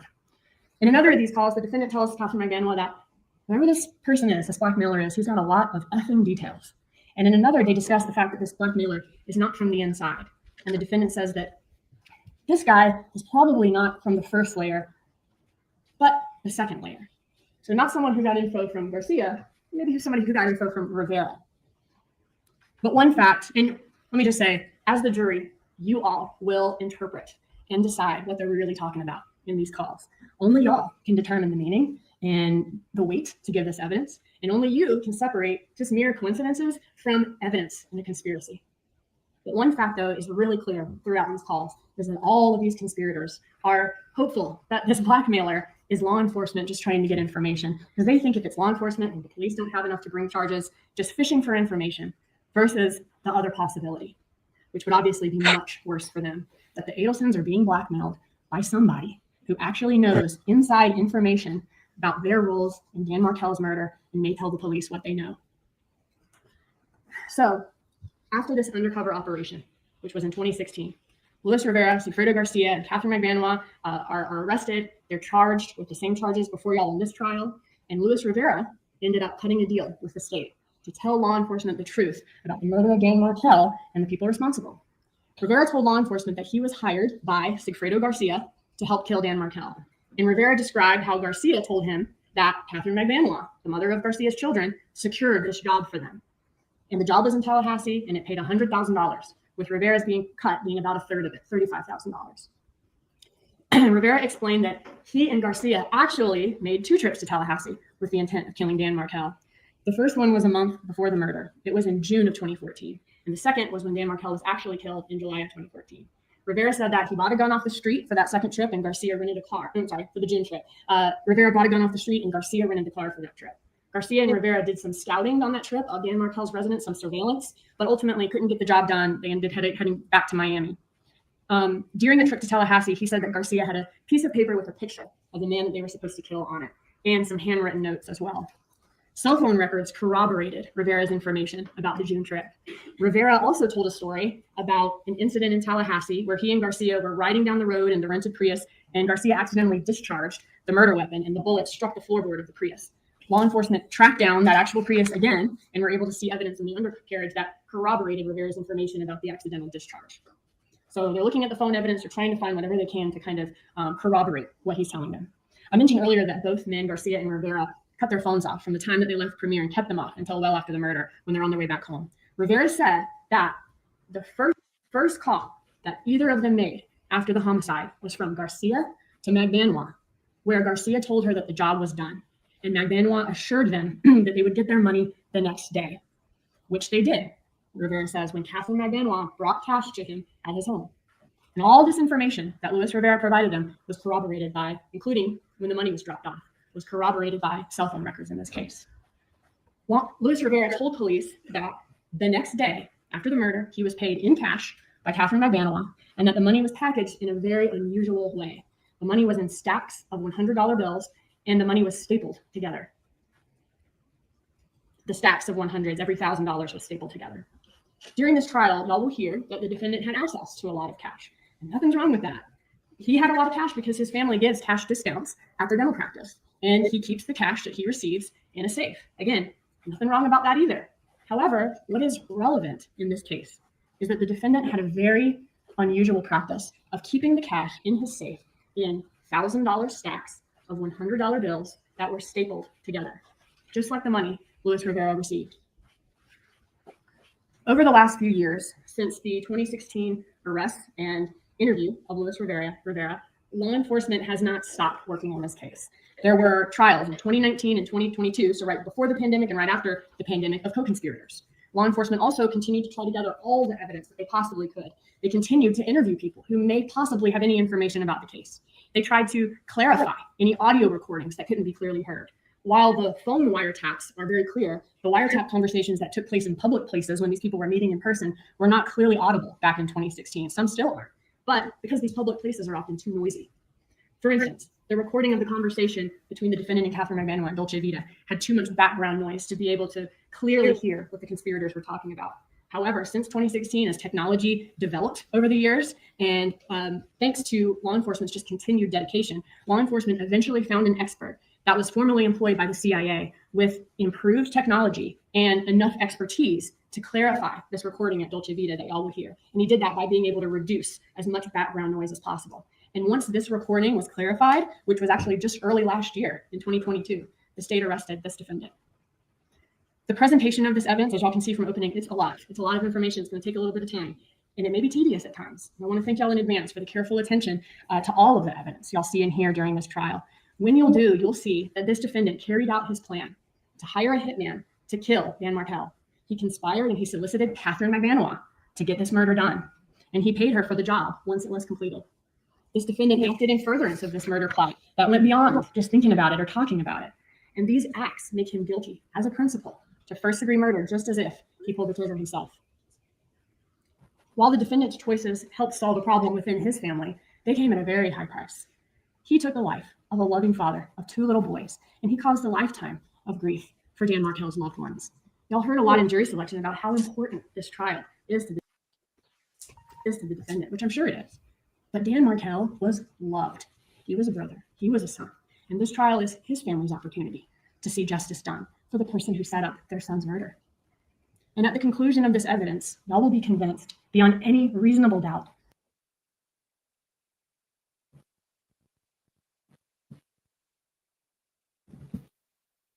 Bam. We finished That this one. defendant is guilty. Bam. Bam. What's up, MJ? What up? Hey, MJ. MJ. What's going on, people? Where did we get this subscriber, this mysterious subscriber from? I don't know. Why, what's the number now? Okay, I have a question.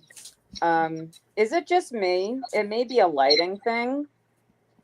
It looks a little bit better now, but when this prosecutor was, as she's arguing, it looks like she has like a streak in the very front, and then like the lower half of her hair is highlighted, and it doesn't make any fucking sense to me. Totally a bad balayage. Catty or anything for real, but it's just like, lady. But then on the other side, it looks more even.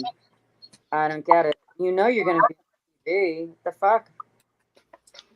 Gingy, I'm gonna need you to elaborate on that in the Discord, please.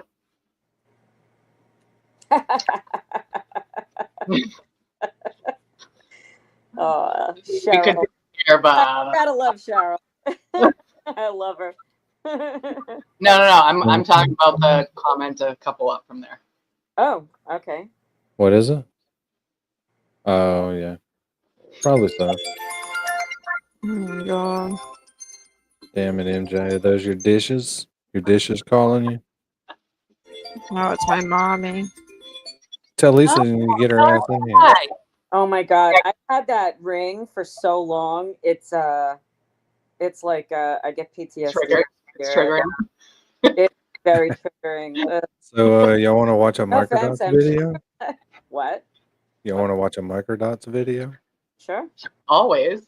Yeah. This one came out yesterday. Nice.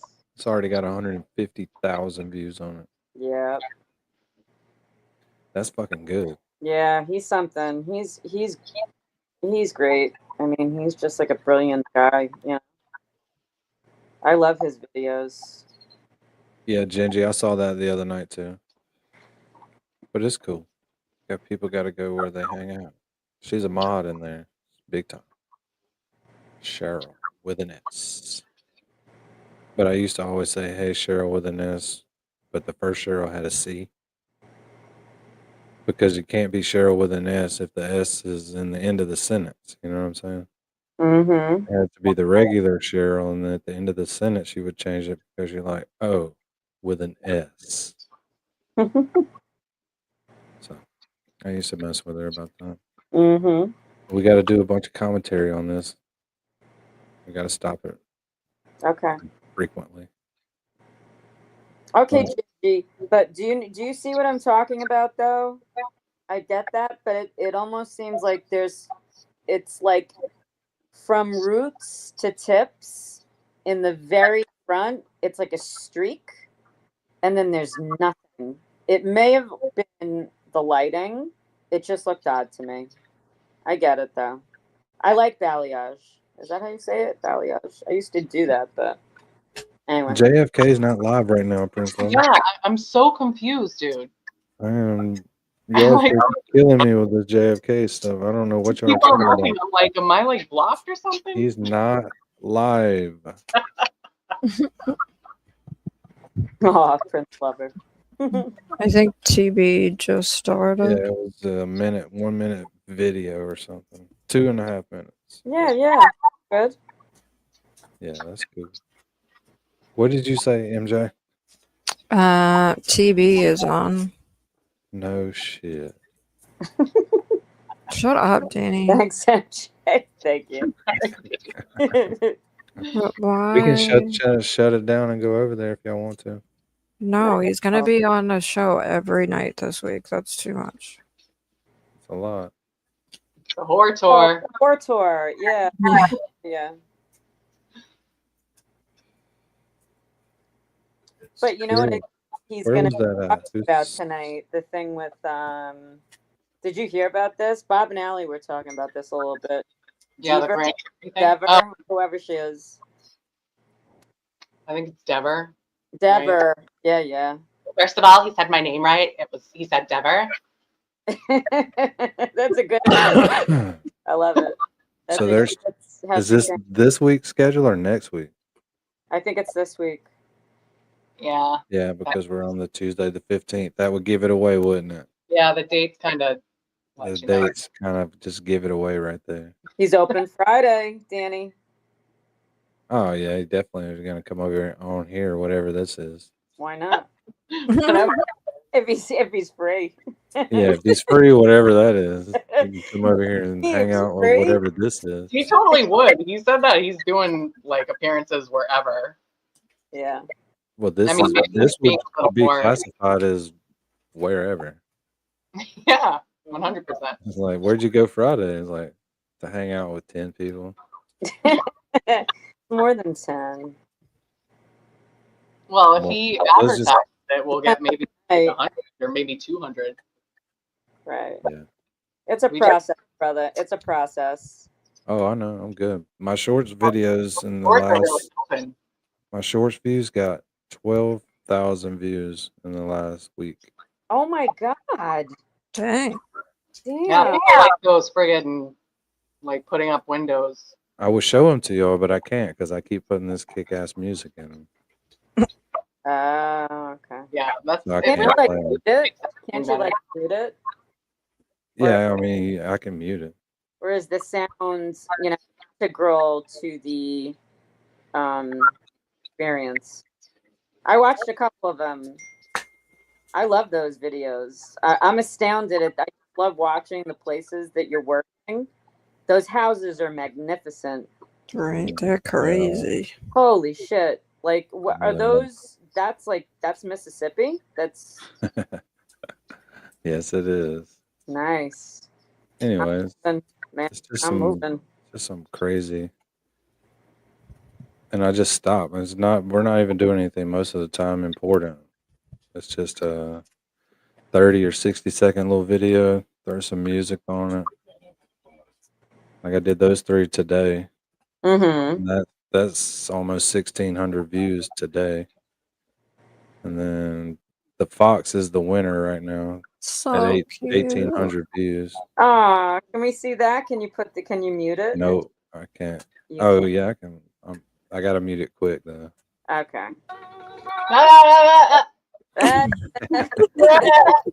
we all knew that. Well, you got to make like 6 bars for it matter. Okay. But I was leaving a job site one day, Oh and my at god. the end of this 1/4-mile long driveway, there was a fox sitting there chilling. Oh my god, beautiful! Oh, they're beautiful. We have them here too, but they'll rip you apart. I mean, if they No, could, it was a little they're guy. little. They're little. No.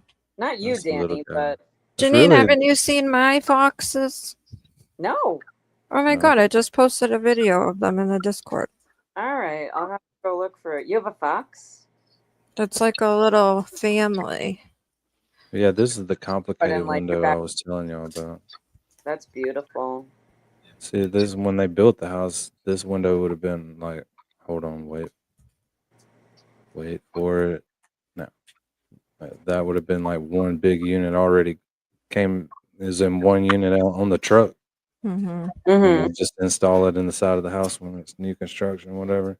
But Mm. I had to tear it out, and they sent this window and this piece in like 6 pieces. Ugh. So it's just a big empty hole, and I got to build all of this to where all of this stuff fits. And Wow. the trim goes back around it. Fucking nuts. That's amazing.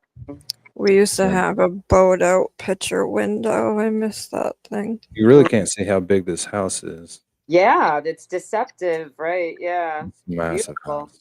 Rich people shit. Yeah. Oh my Right. god. And they got this huge lake down the hill right there. It's Wow, like could you imagine? 80 yards down there. It's a big ass fucking lake. Beautiful. We have a rope swing and shit. Oh, Bless. they live on a road that only has 3 houses on it, and one's theirs. Wow. Well, And that's the other 2 are creepy. bigger than this one. That's a little creepy. I know it's nice and everybody wants to live so far from their neighbors, but I wouldn't. I wanna have someone next door. So if I'm screaming, they can call the cops. You know what I mean? Now, this one we can actually listen to. Because this one, I was just goofing around.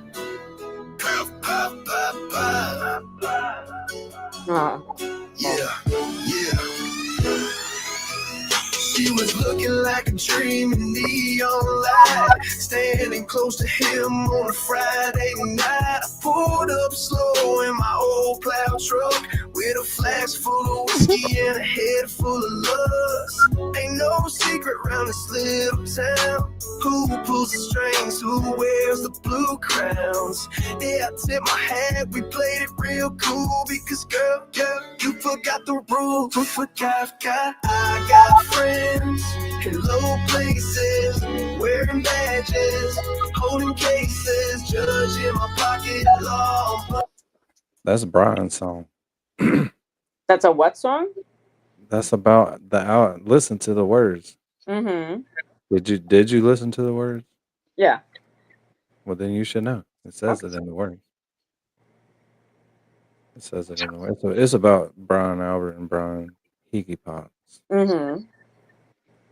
But it's just music. It's not anything besides that. No. Okay. It's just about a Karen Reed case. Yeah. It's got a cool little beat to it. Yep. So the Bees is still winning. But Of course they are. The bees has metallic on it though. I think That that one. Seek and Destroy. Yeah. Yeah, that's a good one. I love that one. We heart bees. Bees are the best. Lars' ears went up. Did you see that, Jenny? Yeah. He's like, hold on now. Don't let that thing There's my bounce money, again. Danny. Yeah, I forget where I was at when I saw this. I was like, oh my God. That's crazy. That's a big hole right there. I didn't even want to walk around that side. I didn't want them to see me. But them jokers was they weren't mean or nothing. But I bet there's a bunch of honey in that tree. Mm. Yeah. Crack that baby open. No. Yeah. No, you would if you just piss off one of those bees, then you're gonna piss off 1,000 of them. You're gonna do it, not me. They're in that tree. That lady Look, from just these shorts right here have 12,000 views. That's amazing. Good for you, brother. I love that. 12,000. Because a bunch of them have like over 1,500 views. It's pretty cool. I didn't think about doing that last time to help. I've gotten like 10 subscribers off of it. A bunch of watch hours. 4,500 different people have seen the channel now off that one. Just these shorts. Wow. What about If you've short? actually made good content, they'd probably subscribe. Oh, stop. It is good. It is good content. And that's, I mean, I think it's very interesting watching the work that you're doing and then the houses, even just looking at the houses, they're beautiful. It's interesting. But what about making shorts with like just a regular live, just like kind of cutting it up? Yeah. I just got to have the time to sit down and cut 60 seconds out of one. Right. We got to do something really cool and do with that. Somebody has got their microphone too close to their speaker. I'm not looking at y'all, so I don't know who it is. Who is it? But we got a bunch of subscribers and watch hours and stuff off the shorts. Pretty cool. That is cool. So, did someone give here it you is right good here. advice or something like that? No. It No. was an accident. Yeah. Well, we're bumped up now to 13,000 views total. Wow. That's Dang. way more than we had last time. View-wise, Yeah. it really don't mean shit, but that does 868 watch hours. And how many watch hours so you hit the 3,000. 3,000. Okay. Yeah. Well, And it goes faster. It's kind of like cooking. The more you cook a food, the faster it cooks. You know what I mean? Yeah. Till it burns. how it works. You'll be there before you know it. Yeah, it's moving. This 1 month is way. I mean, look at this: 12,965 views in the last 28 days. Wow, that's amazing. That's blowing Mary B out the water. Oh yeah, easy. Now she regrets getting in the contest with me. I shouldn't have done that. 'Cause I figured out the secret. Just post stupid videos for 30-second videos and stick some metallic on them. There you go. The stupider, the better. I'm telling you. The hard rock ones, Remember, or yeah. all the ones with 1,500 or more views have hard rock on them, except for the Fox. Yeah. The Fox got the Jimi Hendrix. And then I accidentally tagged Led Zeppelin because it gives you some tags, so I just hit them all. And I didn't realize that Led Zeppelin was in there, but now that it matters, I mean, it's Jimi Hendrix. Why wouldn't you tag Led Zeppelin and Jimi Hendrix? And somebody commented. Now I think he subscribed, but he commented on there, Led Zeppelin, couple of question marks. And I was like, what is he talking about? And I realized I hit that tag, and I was like, oh my God, people are so petty. I love it. I know how I can beat you though, really quick. Oh my God, cheater! I can just post a cat video. Everyone loves cat videos. Do not post a Fiona video. That is rule number 1 in this battle. No cat videos. Especially Fiona. She's getting used to it. Well, let's see. I mean, Mary, if you do it, like, see what happens, right? Right. Fiona's a star. Either Danny is right or he's wrong, right? We'll He's see. wrong. You care to wager? I'll watch it. All right. I'll I share. would watch it. I'd watch a Fiona video. Yeah, it'll be Fiona and Pink Floyd. Yeah. Even though we're beating it, we support Mary B's channel. Of course. It's our girl. That's all right, because every other person's beating mine. But I am winning against Mary B. So There you go. A win is a win. take a win when you can get it. That's You it. know? Take the W. Now, Until she starts posting Fiona's shorts. If Fiona was here, I would get a 30-second video and put some Metallica on it and see what she could do. Oh my God, Mary, do it just to see, Just just to see, just for shits and giggles. Just I'll bring her up the next time she jumps on me. yeah, just take a random 30-second video of Fiona doing random cat daily I things. just like staring. Yeah, And do we'll it to put like some Whiplash. Metallica on it, and we'll see how many views it gets.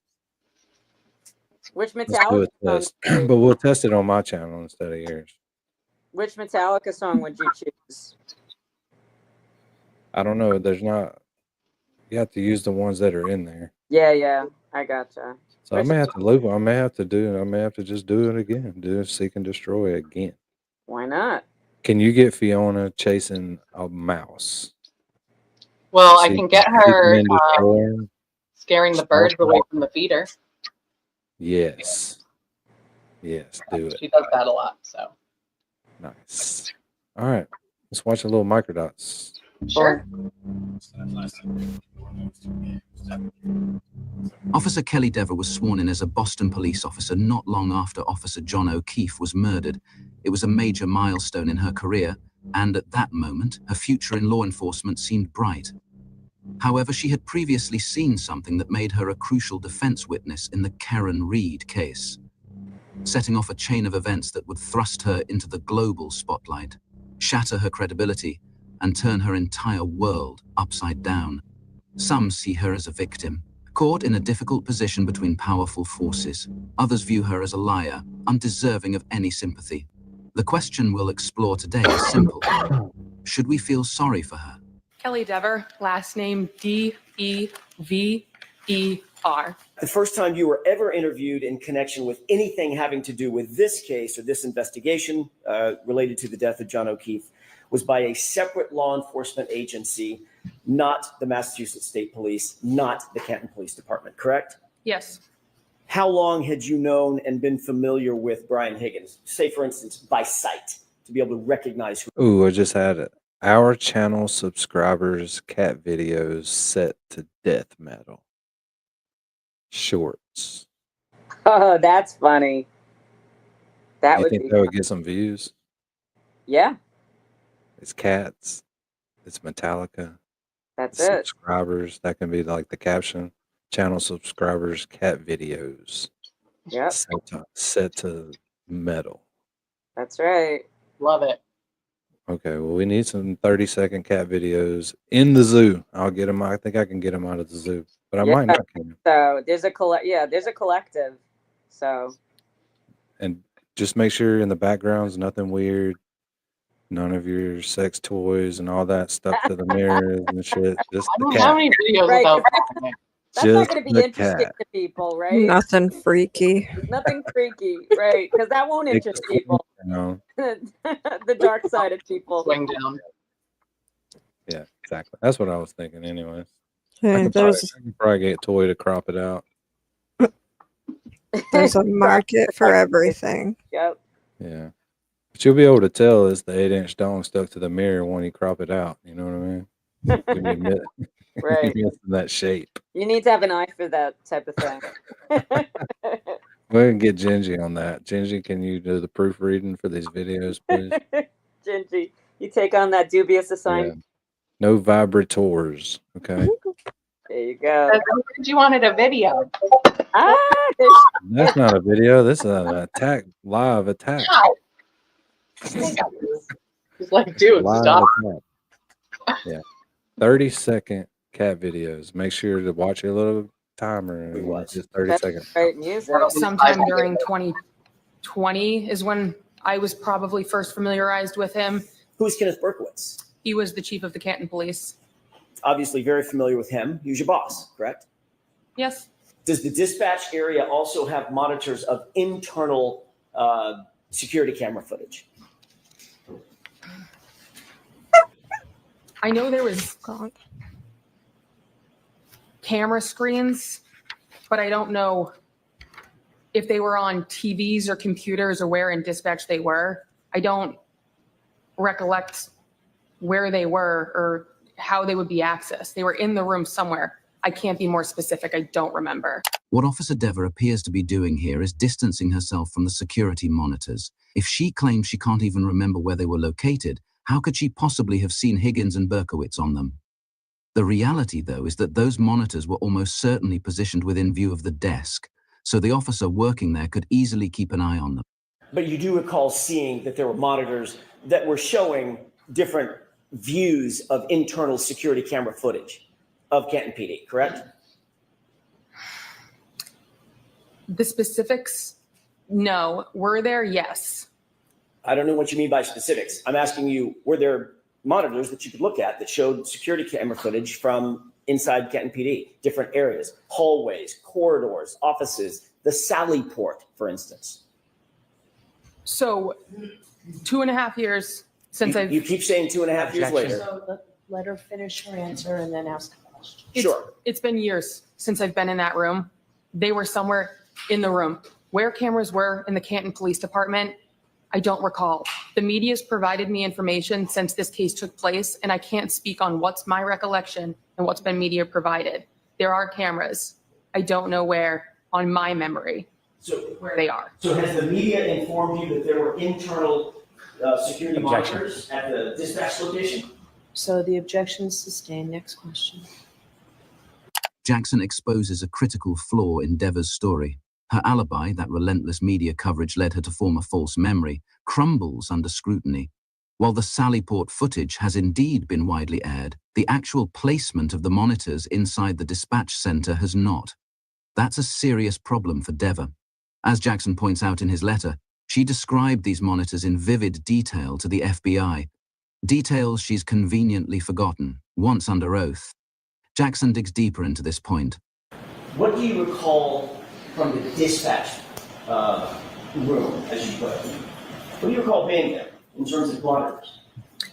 I remember there was a computer screen that had information about current calls, and then there was a 911 screen next to that. Those are the two computers that I would have been positioned in front of during this time. All of the cooperation Dever once showed to federal agents has now turned into open disdain for Alan Jackson and clear frustration at having to testify under oath. For Jackson, her testimony is all the more implausible given that he's read the complete FBI interview transcripts, records that reveal just how much she previously volunteered and in such granular detail. But today, she's reluctant to say anything that may help the defense, almost as if it's a different person completely. Had you ever been in the Sallyport at Canton PD? Yes. What's the Sallyport? A Sallyport is a garage, essentially. Okay. You're. What's she saying?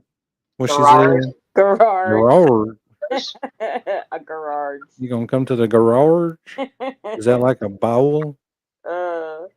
Yeah, she really got it for that one. It's like bowling eggs.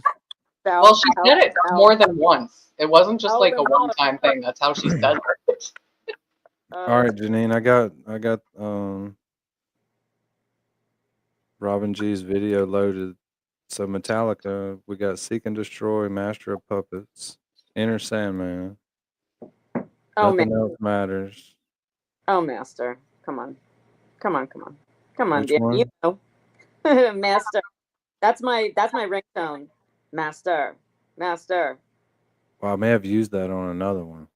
Well, I mean, I've used a bunch of them. I'm trying to see if I've got Well, that's something my that kicks. choice. Ultimately, you make the decision. But so my choice would always be anything before the Black Album. I love the Black Album, but I feel like that's not real Metallica. Sorry. What about Eye of the Beholder? Yeah. Oh, good one. Yeah, that's my favorite album. Justice. That's my favorite album. Yep. I love it. I'm working on it. Where the Sallyport garage I'm working on it. It'll be up soon. had a camera, a security camera.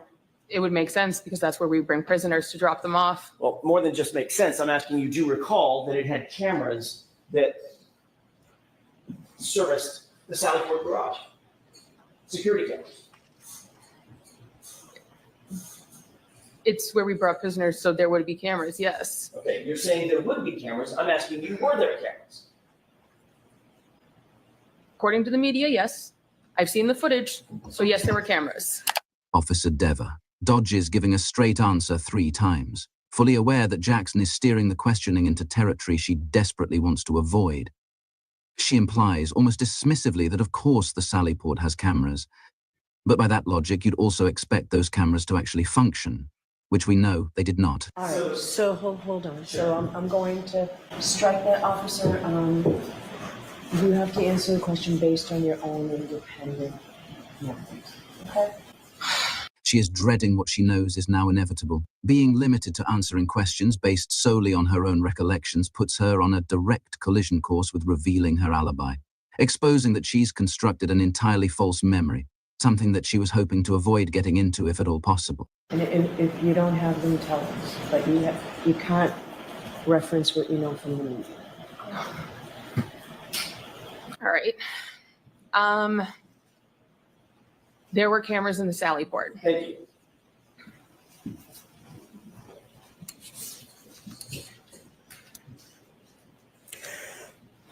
Ms. Dever, do you want to be here today?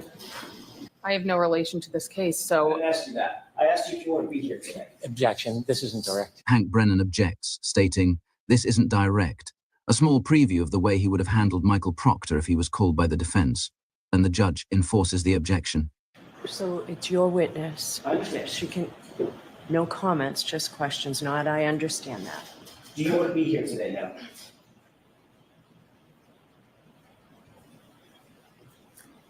I am put on the stand in a murder trial. I don't know why I'm here. I have no connection to this case.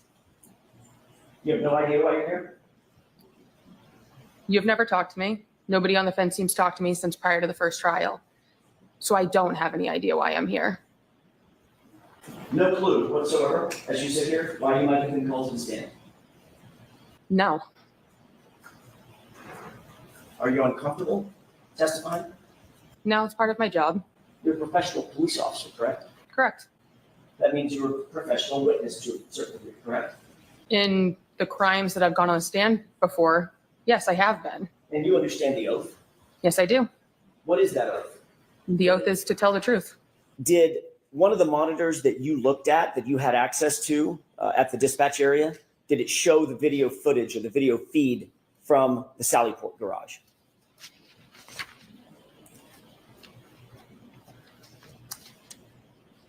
So I already said I don't remember where in dispatch the screen with the cameras was.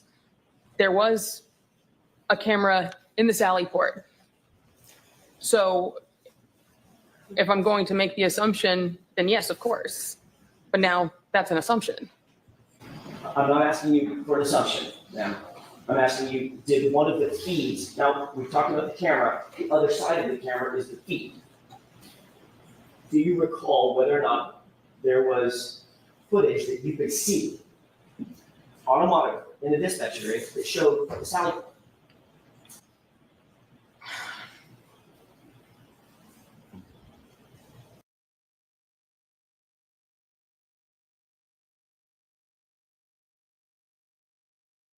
Dean, what's up?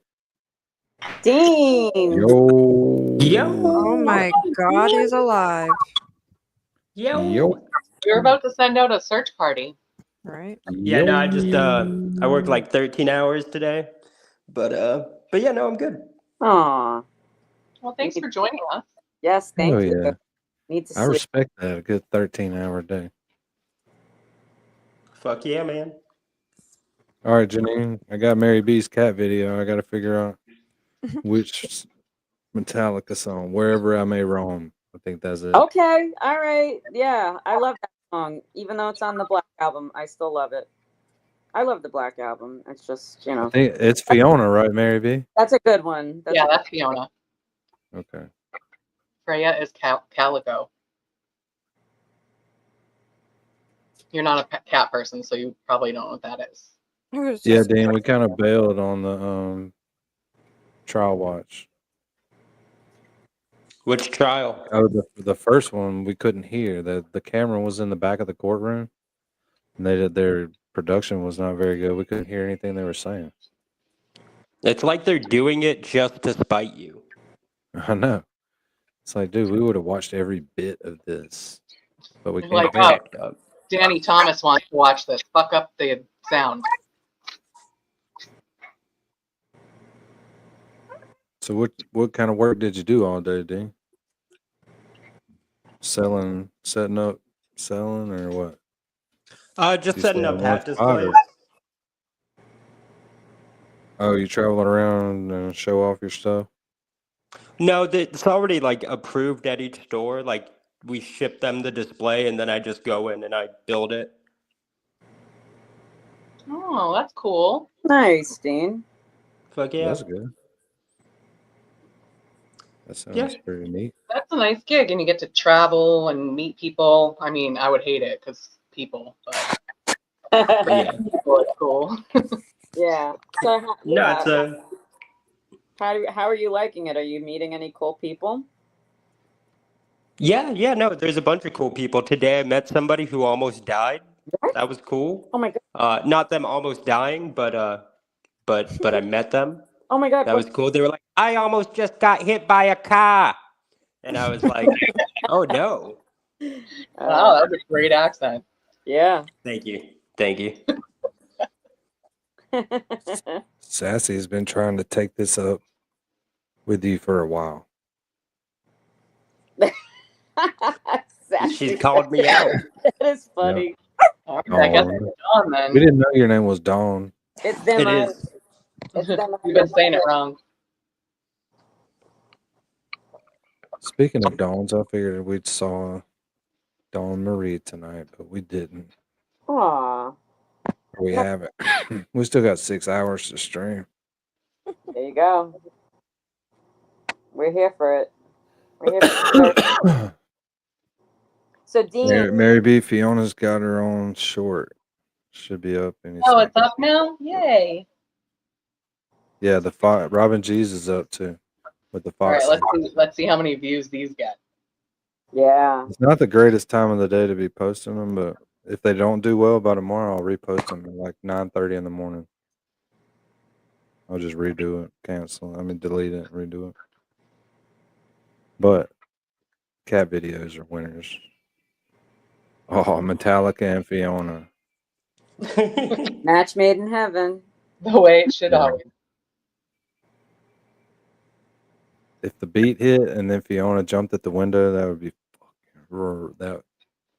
People couldn't Yeah. handle that. I'm curious to see how it matches up. Yeah. So send 30-second cat videos and we'll make shorts out of them. It's a thing. Yeah, Only to Dean, we were Metallica, looking. Danny. Only to We were Metallica. looking. Oh, sorry. Go, Janine. Oh no, it's all right. I was just gonna say only to Metallica. Now you could do whatever you want. You get creative with it. You like a lot of metal, different metal. Oh yeah. I'm gonna use it all, but I'm gonna use what gets us to having little fat rat membership icons over there. There you go. Fuck yeah. We're gonna steal the rat out of the rat video. Mm-hmm. Chains. Come Oh, on, man. Anyways, Dean, look, check out what the shorts did this week. Because I just started posting them the other day. 12, almost 13,000 views. And those are not coming from the live streams. Some do. I think we have 1,900 live stream views. And then those, I posted like 15 little shorts. And they've gotten, I think it's 12, I don't know. It's a lot. I didn't think they would all get 1,500, 2,000 views. Good job, man. Yeah. Oh, yeah. Great job. Pat on It the was back. an accident. I was just goofing. Mm. And then I was like, You damn. goofing. And then I realized, damn, that adds to watch hours and everything. Mm-hmm. And it has. It added a shitload. Not a shitload, but it adds its own little pile. And it doesn't have to be very good content. Shit. I would hate to see what good content did. Would be fucking killer. But it doesn't. I figured it out. It doesn't matter what the video is. Fake It it till you matters make about it. what song starts playing. Mm-hmm. So you can get somebody for a whole minute of their life with Seek and Destroy. That's right. Pretty cool. It's the It Metallica. worked. I'm going to go with yes. Be headbanging for 30 seconds. That's right. How long? So I don't know what that means. So what do you mean you're going to go with yes? Is your answer yes?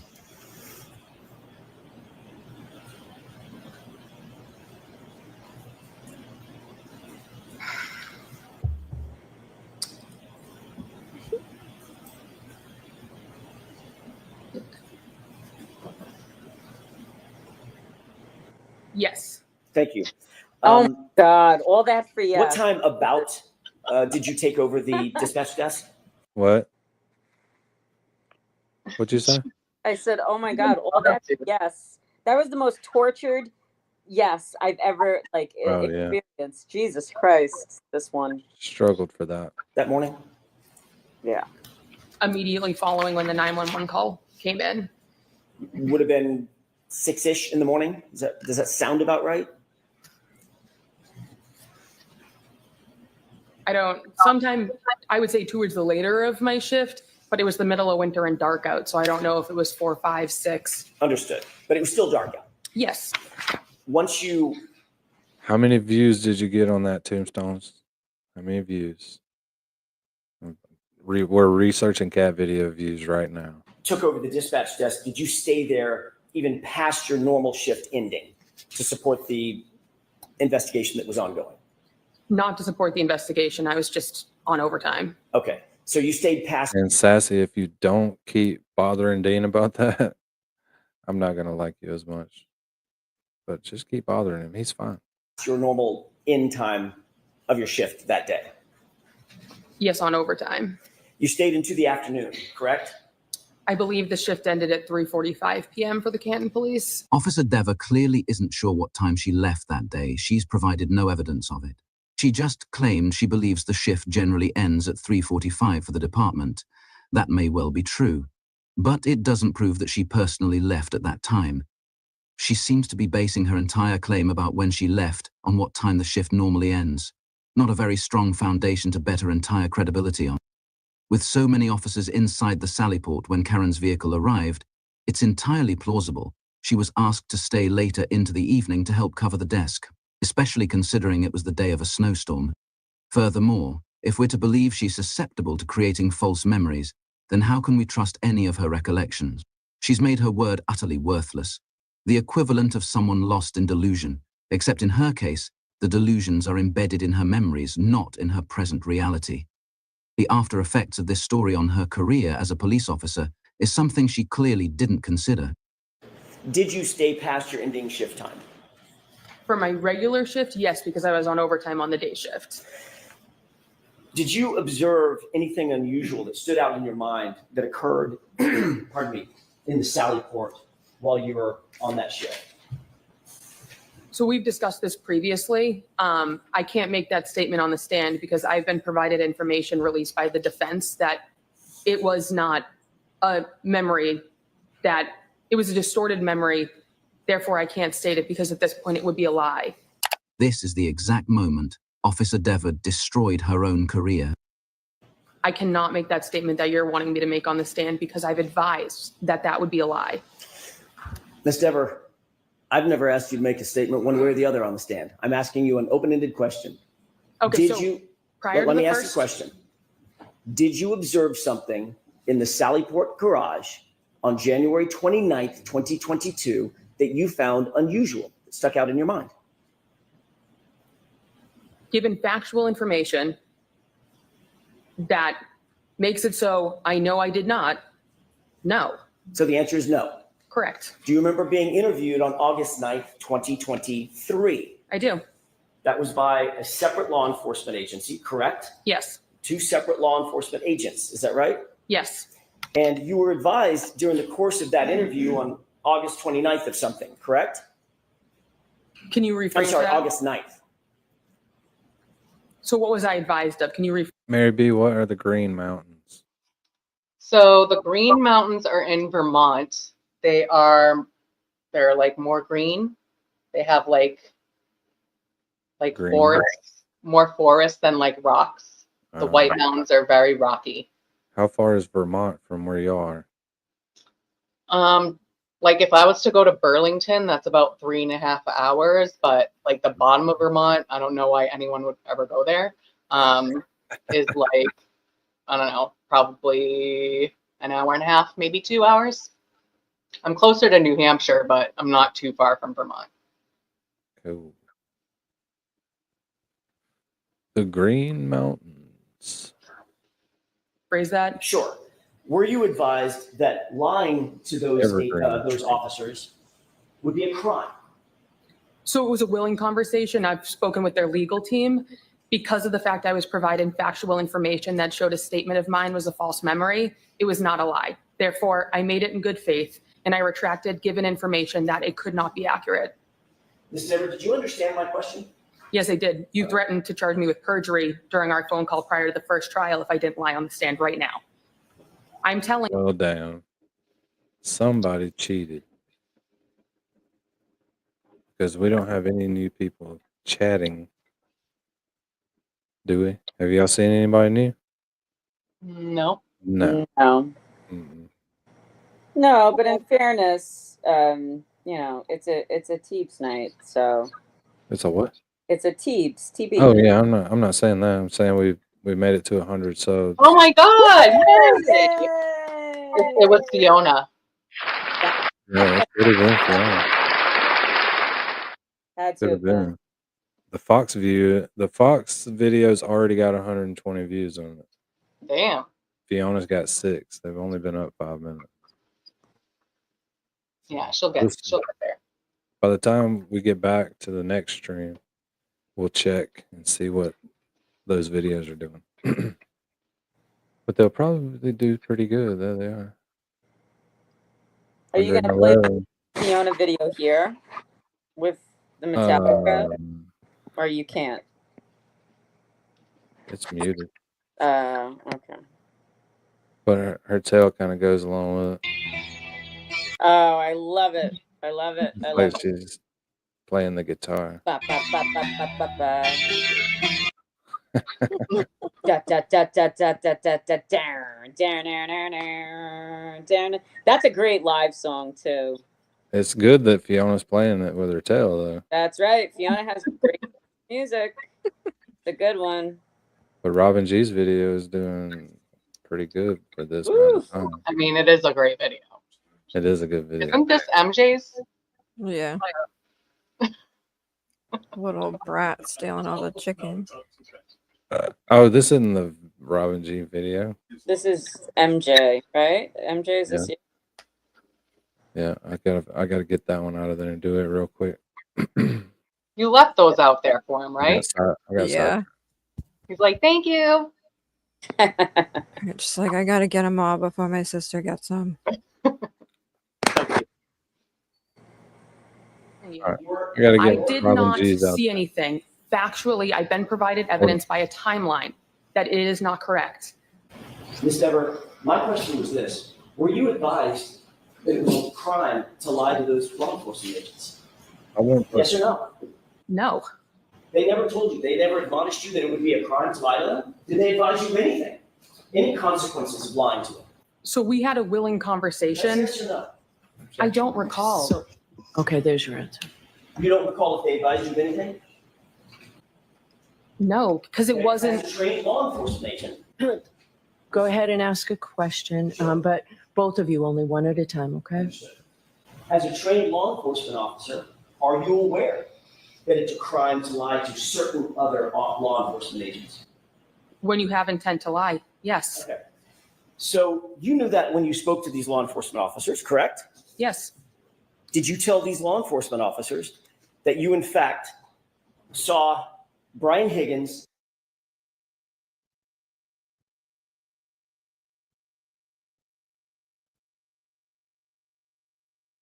That's Robin G's video. Oh, dang. Hey, kitty, kitty. Hey, kitty, kitty, kitty. Can I pet that dog? Hey, kitty, kitty, kitty. Look at the little tail. Not going near that. That joker right there will That's a tap fox. your ass. That's a bobcat, right? Yeah, that's At a a bobcat. bobcat. And now, Robin G, why can't we not make a short out of that? What is your son gonna kill you for? Fair use. Already put it on YouTube now. Gotcha. and Chief Berkowitz go into the Sallyport with the Objection. SUV. May I finish my question? You can finish this question. Go ahead. Did you tell those law enforcement agents on August 9th, 2023, that you saw Brian Higgins and Chief Berkowitz go into the Sallyport together and alone with the SUV for a wildly long time? That was my recollection at the time. There's a clear pattern with Commonwealth's witnesses in this case. When first interviewed by the FBI, they tell one version of events, driven by fear of federal consequences. But once that fear fades, they change their stories for this venue, where they feel much safer under Judge Cannone and the Commonwealth. That's because perjury charges would have to come from Norfolk DA Michael Morrissey, and he's not about to charge anyone who's bolstered his case. That's likely why so many of their key witnesses have felt free to lie over both trials. So you did say that? At the time, that is what I recollected. Okay. There's another major flaw in Deva's claim that the media somehow planted this memory in her mind. The Sallyport footage is missing 42 minutes. The clip is only a few minutes long, and it's unclear who is present. It could never have created the impression that Higgins and Berkowitz were doing something for an unusually long time. Furthermore, Higgins doesn't appear in either of the Sallyport videos entered into evidence. But there's an even bigger issue with her alibi that allows us to completely dismiss it on the spot. Deva was interviewed by the FBI on August 9th, 2023, at a time when there was very little media coverage of the case. The Sallyport videos hadn't even been reported on yet, and were unknown even on social media. They wouldn't surface publicly until they were shown during the first trial. According to the media, yes. I've seen the footage, so yes, there were cameras. When you perform a Google News search for Sallyport Karen Reid up until August 9th, 2023, when she had her FBI interview, there are 0 results. The next place to look to find out what was being discussed online near the end of the summer of 2023 is the center of the Free Current Reid universe. Back then, Turtle Boy was discussing things like the rolling rally and standouts happening outside Reid's pretrial hearings. Absolutely nothing about Higgins or Berkowitz in the Sallyport at all. So where exactly did she get this false memory from? This seems to prove she manufactured this excuse, not realizing there was nothing she could have seen to create the false memory before she was interviewed. It appears she had no desire to testify against 2 fellow officers, one of them her former boss. Desperate for an escape, she clung to the timeline, convincing herself it had to be a false memory. But in doing so, she never stopped to truly question whether that was even possible or how it would affect her career. Did you have a conversation with anybody in the commissioner's office at Boston Police Department? Not about anything malicious. I didn't use the word malicious.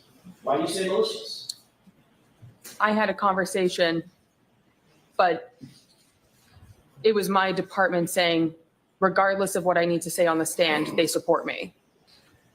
You were asked to go to the commissioner's office, correct? Yes. How long had you been on the Boston Police Department at the time that you were invited to go up to the Commissioner Michael Cox's office?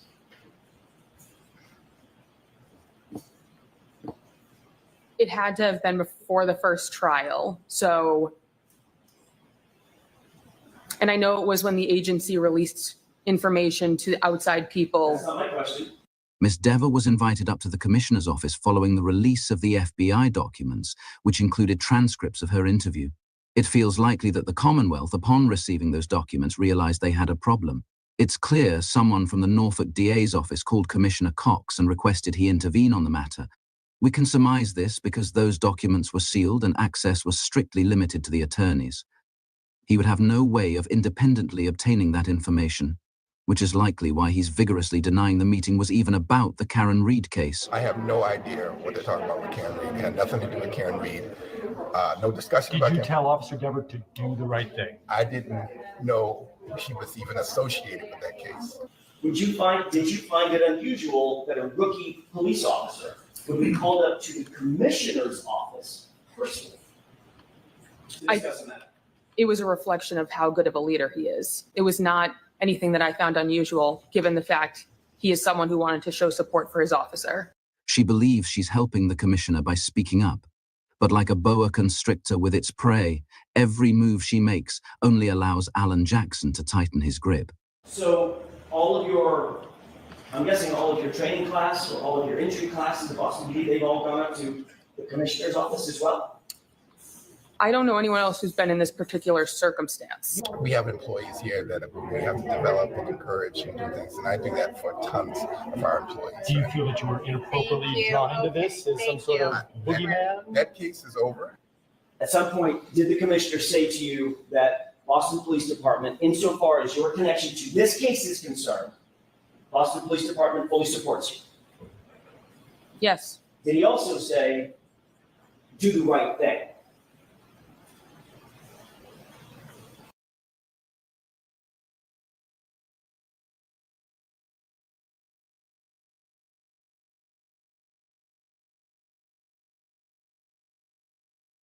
Sorry, I get lost in the Microdot's videos. Forget to stop it. What's up, Gingy? What are you talking about? What you got going over here? Do y'all know what she's talking about? No. Oh, poor Henry. Who's Henry? Who's Henry? Cheryl's dog. What happened to Cheryl's dog? He's No. got something going on. He's like, Oh, I'll get it now. That's hilarious. Okay. Never no, mind. Now I What's going get on it. with Henry? I'm not That's with fucking Henry. hilarious. You don't know? I want Henry to be okay. I love Cheryl, and I think that probably Gingy. I think Danny's a good judge of whether it's funny or not. I think you're good. It's a joke. Whatever it is, it seems like it's a joke. Don't feel badly. Well, I wouldn't tell that joke to Cheryl. Why? She might giggle. She has a good sense Actually, I of would. humor. Yeah. Yeah. She knows we don't do harm. We want Henry Yeah. to be okay, but he'll be laughing He's with so us. cute. He would. Yeah, we're not gonna laugh at him. We'll laugh with him. He'll love it. Right. Yeah, he's gonna be okay. Yep. Yeah, he's gonna be okay. Yep. Prayers for Henry. I never have said those words together. That's This a guy direct quote. So Does everybody think he's a liar? This guy. Oh yeah, he's got to be lying. Oh, We 100%. know she is. They're both lying. Ridiculous. Nobody's She's talking. lying, but I mean, the fact that he's like, "Oh no, I have no idea," is crazy. Especially Right. his whole entree into the police. You know how he was left for dead. He was deep cover, and then he's covering for people, and now she's lying. But I believe that at least what she's lying about happened. It's the details of it. It's the granularity of it. Right. He She's is lying. just- She's lying a lot, but not about meeting with him. Right. He's just a fucking liar. It's like, first of all, how do you have this? I totally believe that. I totally believe that this guy was like, oh, okay, Dever, whoever you are, do the right thing, to the point where she was so spooked, this idiot, and then he's just completely threw her under the bus. Like, do you think that the world is just stupid? I mean, it's bewildering just come out and say, "Oh no, never happened." That's crazy. Yeah. And then for him to say he has this talk with a lot of um his officers and blah blah blah. No, you don't. That's No. weird.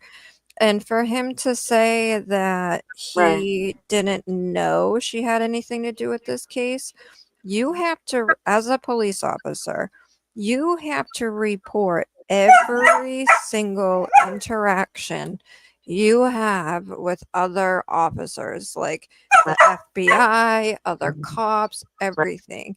Like Right. when even when Dakota was in academy, we got in like an accident on the motorcycle.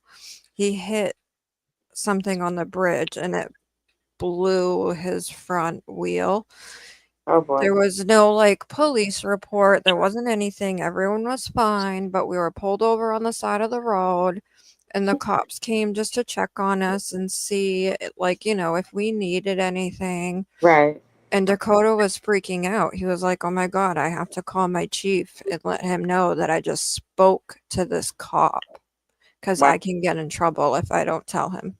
Wow, that's crazy. But yeah, I mean, I guess So, that makes sense. So yeah, that that's bullshit. yep. What they're saying is bullshit. That's not the policy protocol, whatever. Also, MJ, that her salary tripled. What didn't it triple? It like Yep. at least doubled, tripled. I think she was making like in Yep. the 30s. Yeah, it's definitely way more. Oh my God, crazy! Within what, like a year? Ridiculous. Yeah, Why she did got that a happen? huge pay rookie. increase. Yeah. Right. And then all of a sudden, she changed her entire testimony. Right. And dragged, kicking and screaming. I mean, like, almost literally, right? Yeah. Like, did not want this to happen, was dragging her feet. And BPD, like, shame on you. You lost an amazing man. I mean, ugh. Where is Lawlene at? You Did lost y'all an talk officer. to her last night? No, you lost an officer, and where is your police presence? Where are your police officers mourning? Where's the BPD support for your fallen officer, John O'Keefe? It's disgusting. How do you not go to your dear friend's funeral? Right. Right. Your dear friend, the guy No in the snow. presence. No presence for Tell John. him the guys didn't go in the house. Yep. The guy, the man in the Disgraceful. snow. But thank you Dear for friend. the like background on that, MJ. If my friend is a cop and I see him laying in the yard when I call 911, I'm saying, "Officer down." Yep. And she intentionally didn't because he told her not to. I believe that. I believe that he gave her a script and she said the things that she felt like. She said it in the exact way that she felt like she needed to. Like, remember, Mary, when we were in the courthouse, we were talking to those nice guys. We were talking about like Brian Albert was the Belichick and Jen was the Tom Brady. Oh yeah. Right? Like, but it's true. We went through like the whole thing and it was interesting because it's so true. He gave her the script. He was like, "All right, now you go out, you go out and get us a touchdown, Jen." Right. And she avoided certain things when she made that phone call. She said it probably in the ways that she was instructed to. Yeah. Carefully. Shameful. Bedtime for Robin G. Good night, Robin G. Good night, Robin. We love you. Robin G was getting up at 5 o'clock in the morning. Oh my God. That's rough. That hit Janine really, really hard right there. Oh God. She said, "Oh my God." Oh my God. That would kill me. You're No. better than me. Right. Screw Nobody that. gets a massage at 5 in the morning. Oh no, they don't. Not for me. I'm not at my best. That's for sure. Oh my God, that's hilarious. Like I get up early on Saturdays. That's my one early day. Oh my God, it knocks the shit out of me. It kills me. But I'm like, all right, one day a week I can do that. And it's not even that early. It's like 8, 9, I go in. Whatever. We're built differently. Yeah. That's funny. I am not a morning person by any means. Me neither. Me We're gonna run this stream until we hit 100 views, and it's getting pretty close. It's weird to watch it from this side because after the starting over thing, you get to watch it start over and actually know what's going on to watch it. And watch how they just let you get more and more views, a little bit at a time, as long as you keep picking at it. 'Cause Right. we were fighting. I was fighting to get 50 views. Now we can get 100 before we get off the stream. Cool. The last video got 165, which doesn't sound great, but if you just look at all the videos, it keeps ticking upward. It's weird. Yeah. No, that's it. That's It's how you weird do it. to watch. I think that's awesome. It's cool. Yep. You have to build. It, keeps building. Doesn't happen overnight. Yeah, I got all that stuff. Prince Lover. I'm in like 9 things right now, including the modified grade. He has like the panel from NASA. Yeah. What did you say there, Mary B? I can Me? tell it's Mary Okay. B. She's getting feedback. I said, get her done. We're getting it done. Back to 100. I don't think it's legit. Somebody must have cheated because I ain't seen nobody new. I like having the subscribe for 5 minutes on before you can chat. That way, if you're in the chat, I don't have to tell you to subscribe. But I don't know if some people don't subscribe and don't chat because they don't want to subscribe. Can you change it to like Oh, yeah. 3 To minutes? whatever. I can change it to 30 minutes where you got to. Yeah, we'll be getting nobody. And then have slow chat on for 4.5 minutes. just to F people. We're making It can get crazy. We can't watch it that good. We're gonna make it impossible. When we had a lot more mods, we could let the chat run, but we can't now. Yeah. Right. We're gonna cut down. We got these mods working their asses off. Yeah, we ever get the channel actually rolling, all the people will get their wrenches back slowly but surely. Yeah, whatever. I'm not holding my breath. Oh yeah. Well, if it ever came down to it, I would just give them back. But You're gonna give Dean a wrench back? That's crazy. Dean has a wrench. What? That is some bullshit. He's the link dropper. He doesn't even drop links. No, because Angel and Clark have been sleeps. doing that. They've been learning to mod. They've been modding it out. Yeah, good for them. I remember when I got early on when I got when it was Yumi, Toy, and Lois and Petty, and JD came in, and JD didn't have a wrench. I was like, JD, take my wrench. I was giving it away. I was like, I don't know what to do with this fucking thing anyway. Well, if everybody has one, you can't do anything. Yeah, well, I was too busy talking anyway, so It's it didn't hilarious. really mean much, but it's pretty. I mean, nice. Still have those first 5 Wenches with streams. wrenches. That's what we all were. That's right. Yeah. That's where Remember that, that? whence it came. I still had those first 5 because it was like pulling teeth. It's kind of like going into a weird universe, and it was just me and Janine and Toy and Lois was please stop talking about that, Lois. Oh no. we had to delete the first one. The whole stream. We were like, oh my god, I It don't was know. good. It was good content, but we were like, oh my god, oh my god. And I then we don't know if yelled it at was each other like you good can't content, stop. but Lois was spilling the tea, and we were like, shit, I gotta delete this one. I don't know how to do that. Right. You had to figure it out. And it was the first stream to begin with. It's like, it was hours. It was the first stream. And we were just like, da, da, da, da, da, da, and then it's just like, gone. Yeah, Oh, we wow. basically just sat there and talked. We just chat. Probably got talking. 5 views. 5 views, probably. talking to Blue Streak, but it was fun. I miss her. I do miss her. I always Yeah. wonder if she's back here and there. She came back here and there, but we haven't seen her in a while. Maybe she'll come back someday. Yeah. Maybe. I can't recollect. She cracks me up. Oh man, she was Both of something. them do. I know. Yeah. Same. Oh well.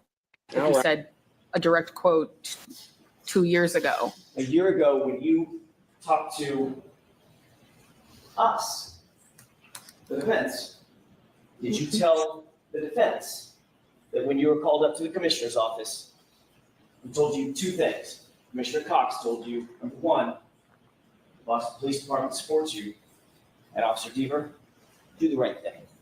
So he said my name correctly. He said Dever. And That's my mistake. Let's see, like, you want me to repeat the question so I get So, that right? Mr. Jackson, let's go ahead and answer, please. I love how fired up he gets there. He said nothing with the intent of guiding me one way or the I didn't ask you other. what his intent was, madam. I asked you what he said to you. What did you say, Mary B? I said, I love how fired up he gets. Like, all right, do you want me to repeat the question then? Jeez. He's fiery. Does I anyone love know what AJ's birthday is? I need to know. I know David Giannetti is an Aquarian. He's a cusp. He's like a Capricorn Aquarian cusp.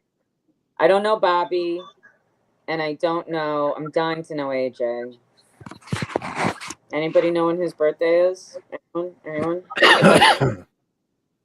By the way, Bobby is making a podcast. Anybody hear about that? I thought he would. That's awesome. Good for him. Oh yeah, so good. He should. He should. Why do they not just do a YouTube live like I'm doing? And he would have a ton of subscribers. His first 10 videos, he'd go monetized. He'd be done with that little brinky shit. Yeah. People would listen to him because he's fucking smart. Oh my god, best. I love him. You don't have to look him up because you already have. You know what I mean? Yeah. Oh yeah. I love him. I Well, love him. I know Janine's looked him up. Janine's probably got a poster right next to Pony Boy. It's a picture of me and my Bobby. Yeah. Thanks to my friend Mary, right? Her Metallica poster, then her Outsiders Pony Boy poster, and then My she's got tiger- Bobby now. Now she's got Tiger Bobby. beat. My tiger Bobby beat. ain't got no patina on him yet, though, up on the wall. I'm getting a life-size poster. That's an idea. Me and Bobby. You can get Bobby to say "Stay Golden, Pony Boy." That's right. That's right. Yeah. That's my guy. That's my guy. You okay? Did you fall down? Who, me? Somebody did. No. I'm fine. I'm okay.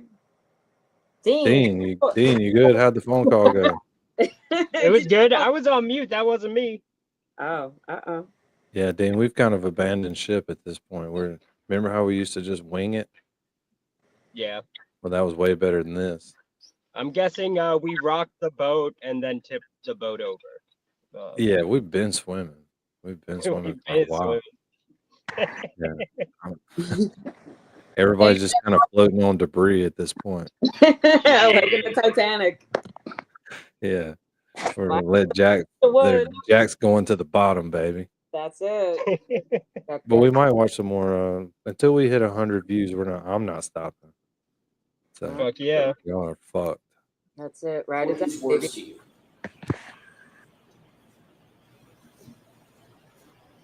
That he supports me. And Just wanted me to tell the truth up here. and his words were "do the right thing," correct? I don't recall. Officer Dever surely understands how damaging those 4 words, "do the right thing," sound in this context. What's striking is that she herself told the defense that's exactly what he said during their phone call, a call in which she claims to remember plenty of other details. They were essentially telling me what they were looking for me to say on the stand. What were they looking for you to say? They were looking for me to say that I saw Higgins and Berkowitz in the garage with the car. It's important to note that when it comes to the most critical part of her testimony, she chooses to say it. Garage. I started Come on down and get in my garage and let's make the car. Idiot. Garage. And the thing is, I would never guy in the garage. I would never You make fun bored? of anyone who misspoke like that because we've all done it. But there's just something about her that like she's so obnoxious. It's like feel any guilt laughing. I don't know. Janine, you gonna go boil some water for her? I'm bowling it. Boil some I'm gonna water for her? bowl the water. Bowl of some eggs up in there. Bowling some water for birth. Y'all better leave Gingy alone out there. She's on one of them. The other day she was funny, sarcastic. I would get on her bad side. Shit's cracking me up. I love it when people are passive aggressively rude. Mm-hmm.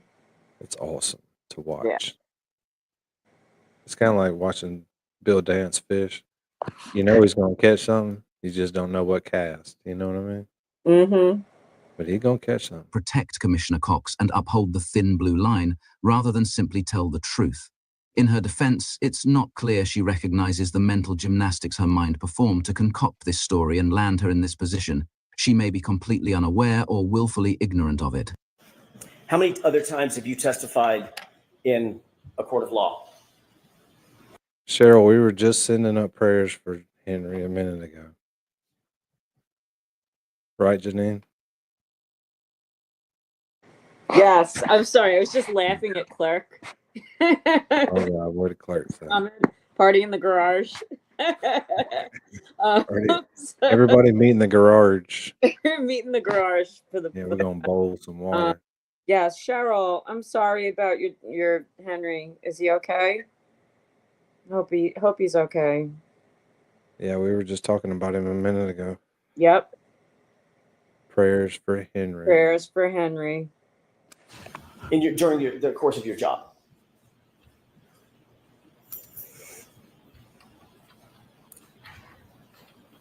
Two dozen, 3 dozen. Actually testified probably ballpark a dozen times. In any of those other cases, has Commissioner Michael Cox called you up to his office to discuss your testimony in any of those cases? Yes or no? Instead of simply answering the questions, she's evasive, clearly weighing the consequences of her words and hesitating to respond. You can almost see her calculating what each answer might mean before deciding to hold back.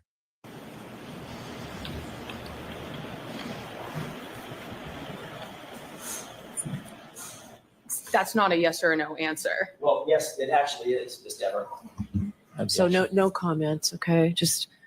You understand the question? The question, yes. The implication. She is literally actively trying not to implicate Commissioner Cox and unbelievably just admitted it. The question is, in any of those, I'm asking you an open-ended question.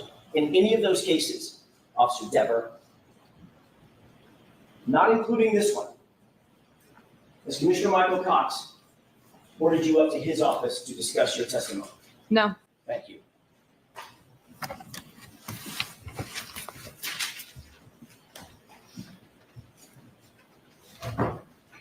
Officer Dever smirks as her eyes meet someone seated on the Commonwealth side, apparently finding all of this quite amusing.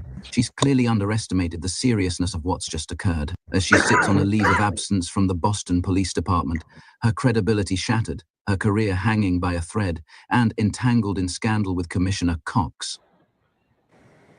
Yeah, like who is she? I was never on the scene. I never spoke to. Who is she smirking at? I mean, we don't have any idea, but that was the Commonwealth that she was looking at. I don't know. She's dead. It should be no, because the Commonwealth's like right on the other side of her damn water bottle. Yeah. So she'd be looking into the gallery somewhere, Mm-hmm. right? And she looks like she may be looking to the back right door. Yeah. But when she's smirking, but I do see, because at this point it's AJ, so presumably the three prosecutors are seated. So Lowry, McLaughlin, and Hankey are at that little desk right in front of defense, right? So that's who she was looking at. She was probably looking at Paul.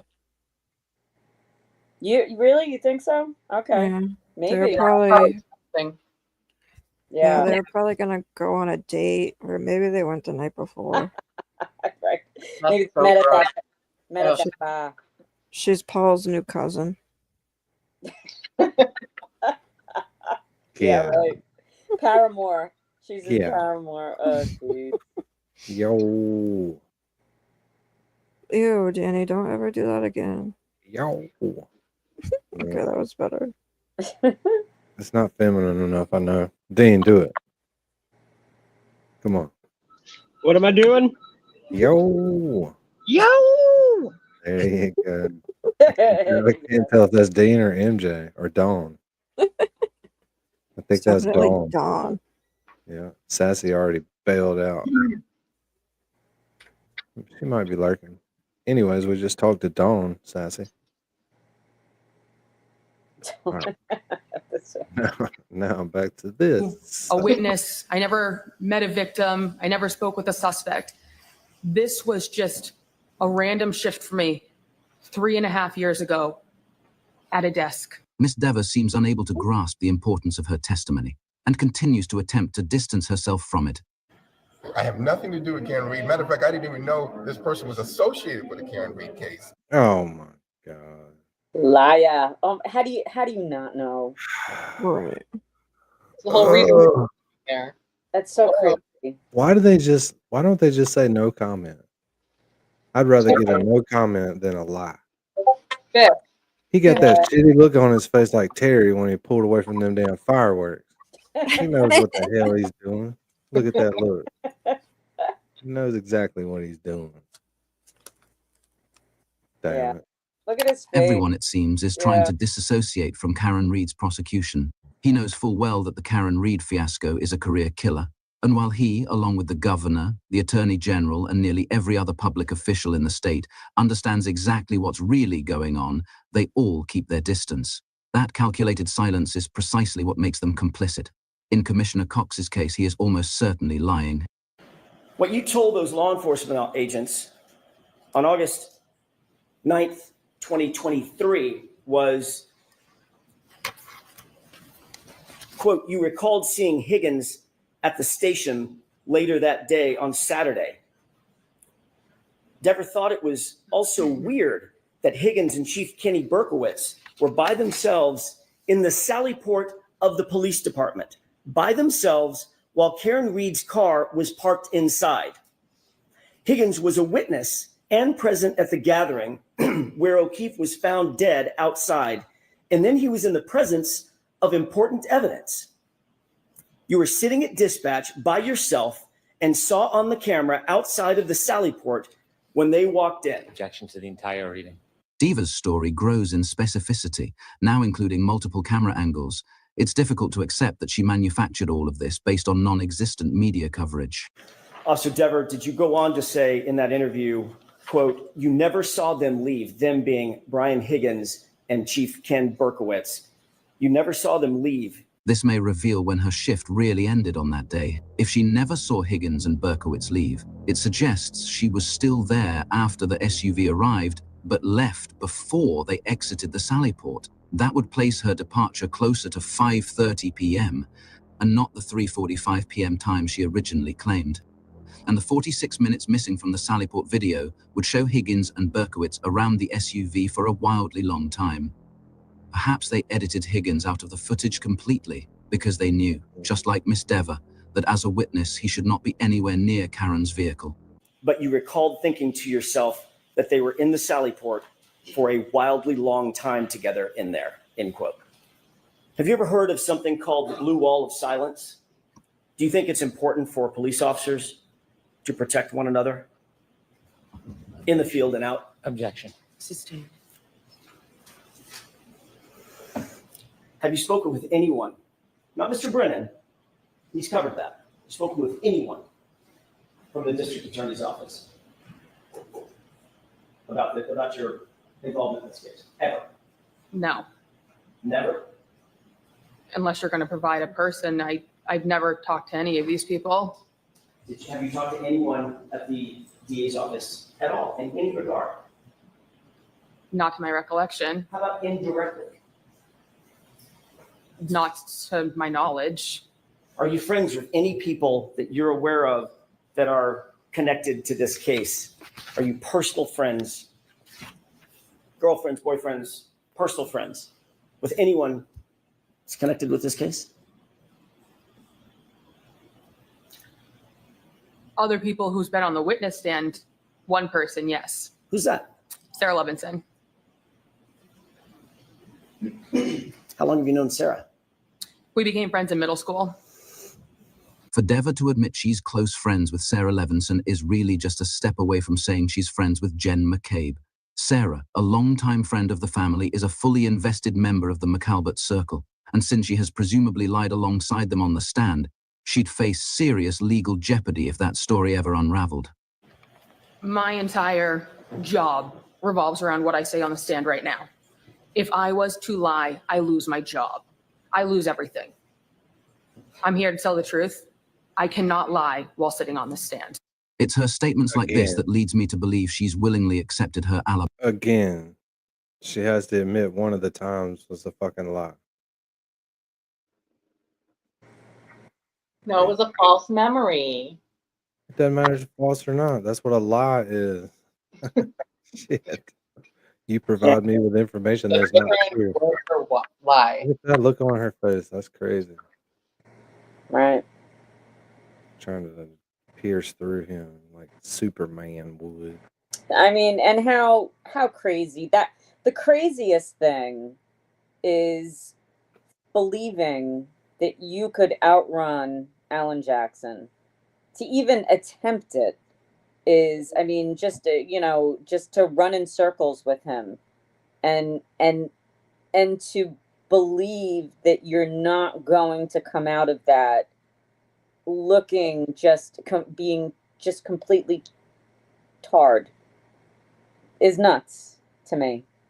Like, just go in, tell the truth, because she screwed herself 10 times worse with what she just did. Nobody would even, it would have been a little, it would have been helpful testimony, but it would have been a blip. It would have come and gone. And Karen would have gotten off anyway. I mean, she actually ended up with all this nonsense. She was a great witness for the defense, but she would have basically been forgotten. It would have been a little bit controversial, but now she is a pariah. And she's on leave, right? Mm-hmm. Yep. So, I mean, if she had just gone in and just like, I don't know, I just behaved differently. She has this chip on her shoulder, like, yeah, I'm going to show you, AJ. No, you're not. Yeah, for real. She just went nuts on this time. It's like she was know-it-all during fucking Brennan's, or didn't Lally question her? Who questioned her for the prosecution.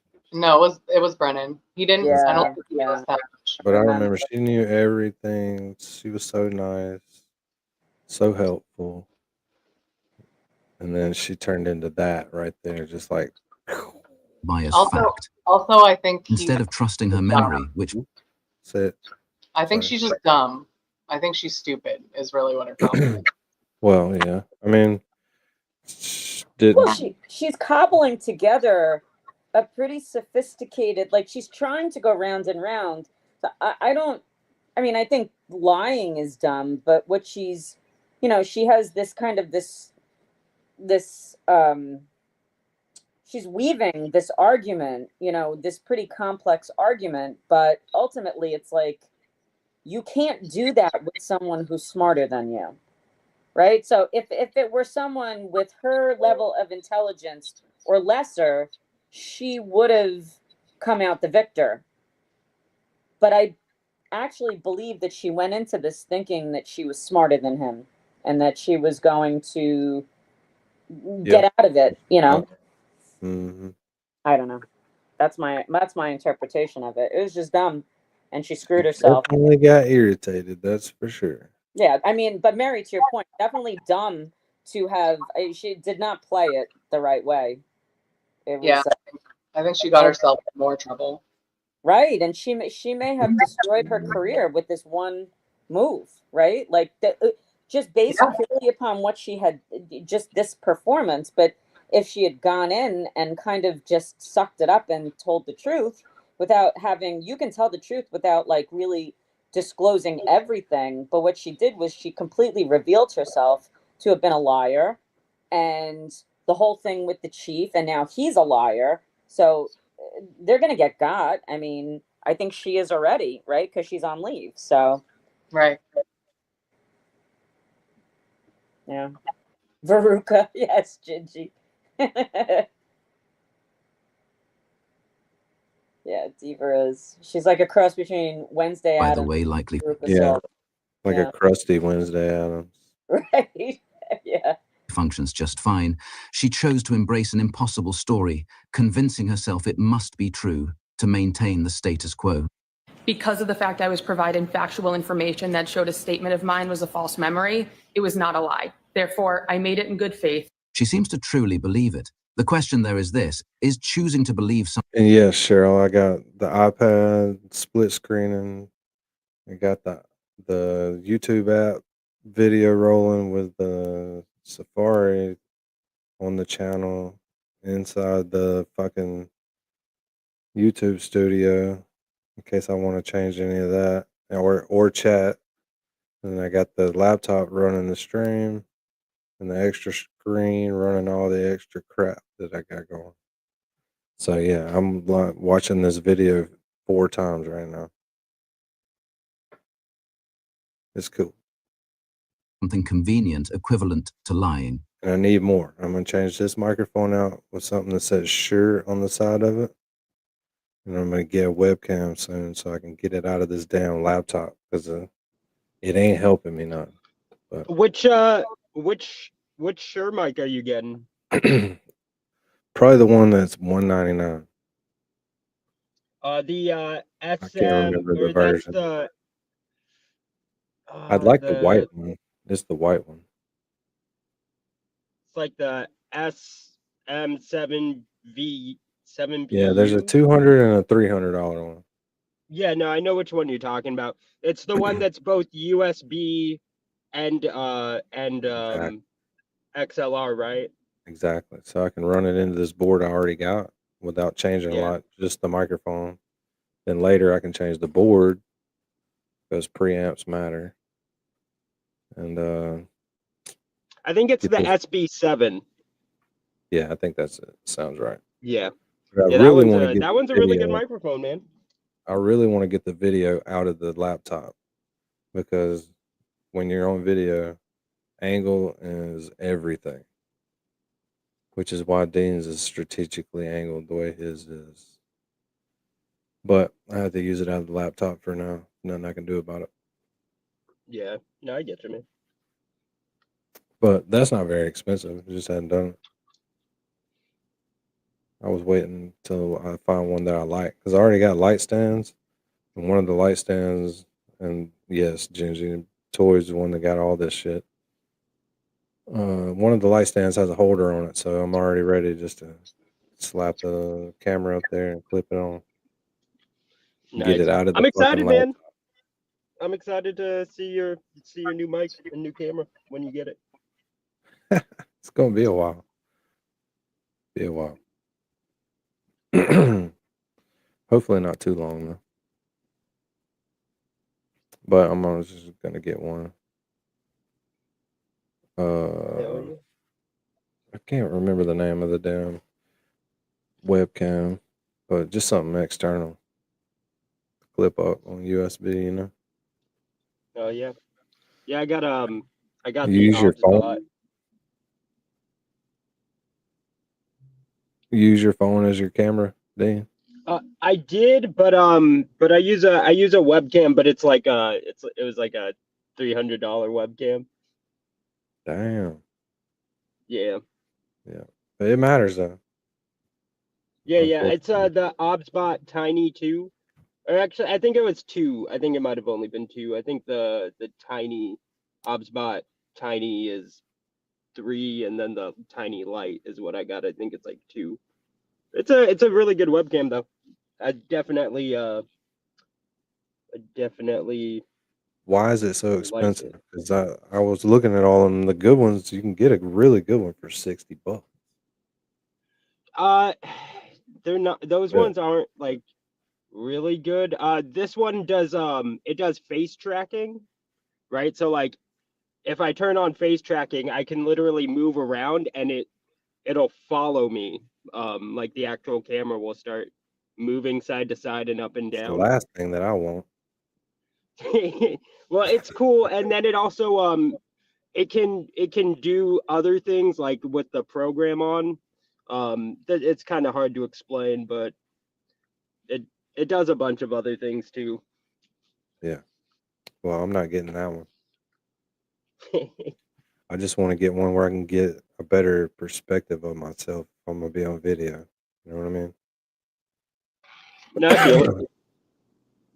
Kind of like the angle you got, like up and to the side, whichever side's better. Which they're it's gonna Yeah, I be. need to fuck with my angle. Yours is good. Where do you got yours sitting above your face line a little bit? Yeah, like, oh, this is all. Oh, you're directly in front of yourself. Yeah, I want to, like, over here or something. Like, Yeah, well, ugly people, I want to get it like over there. I really want to put it outside. You know what I mean? While I do the show, and let it just show the cats that are freaking free roaming out there. oh, you have strays? That's so fun. God, yes. It's fun to let the dogs out every now and then. Oh. And then they're all gone. Yeah, we used to have like a band of feral cats. Oh yeah, we're not changing the subject, Dean, because Janine is already supposed to be on video with us. I know. This Someday not I changing your will. profile picture I and this other know. We're stuff. gonna do everything. We're This, gonna knock you it got to out. get past that. Next time. gotta Next time. Get We'll past that. We're gonna do everything. We're gonna check all the boxes. I promise. Anyway, so where I used to live, Change the subject. You there hear? was a pond at the end of the end of the Yeah. block. Yep. And we would hear them all night long. But when I went to Rome, I was with my crazy friends, and it was awful. I was in the same room as her, and she was nuts, and I just it was just awful, and I could barely sleep, and it was May, the end of May, so it was a little bit hot. It was this old, creepy, turn of the century bed and breakfast, and at night in Rome, all you hear are the cats fighting and fornicating. Damn. Crazy. It was just like, it drove me insane. And one night I have to find it. I actually taped it. It's like, but you can tell the difference between what's that? Kitty porn. Kitty porn. But I'm from TTY. now that's a TTY. short. I have to send that to you, brother. See how many views that gets. Oh my god. Set that to Metallica. Yeah, let's set that to some Metallica. Seek and destroy. How about I that? think Dean's in a tunnel. Yeah, Dean, what's going on, man? Dean, Yes. you there? Are you waiting to exhale? I meant to be on mute. I'm looking for my lighter. That was a lot of breathing for looking for a lighter. That is a question only thought you he was on mute, though. We'll give you We're some gonna give him a privacy for a pass. minute. can answer. Your entire job revolves around what you say on the witness stand. Is that what you just testified to? Yes. And if you agree that what you said to those two law enforcement agents on August 9th, 2023, you would be implicating not one, but two police officers, law enforcement officers, correct? If you agreed with what you said in August of 2023 on this witness stand, you would be implicating two officers, fellow officers, correct? So I'm confused as to what you're asking. You would be implicating, if you agreed with me, you have not agreed that that was the truth. You've now indicated that what you told to law enforcement agents in August of 2023 was a lie.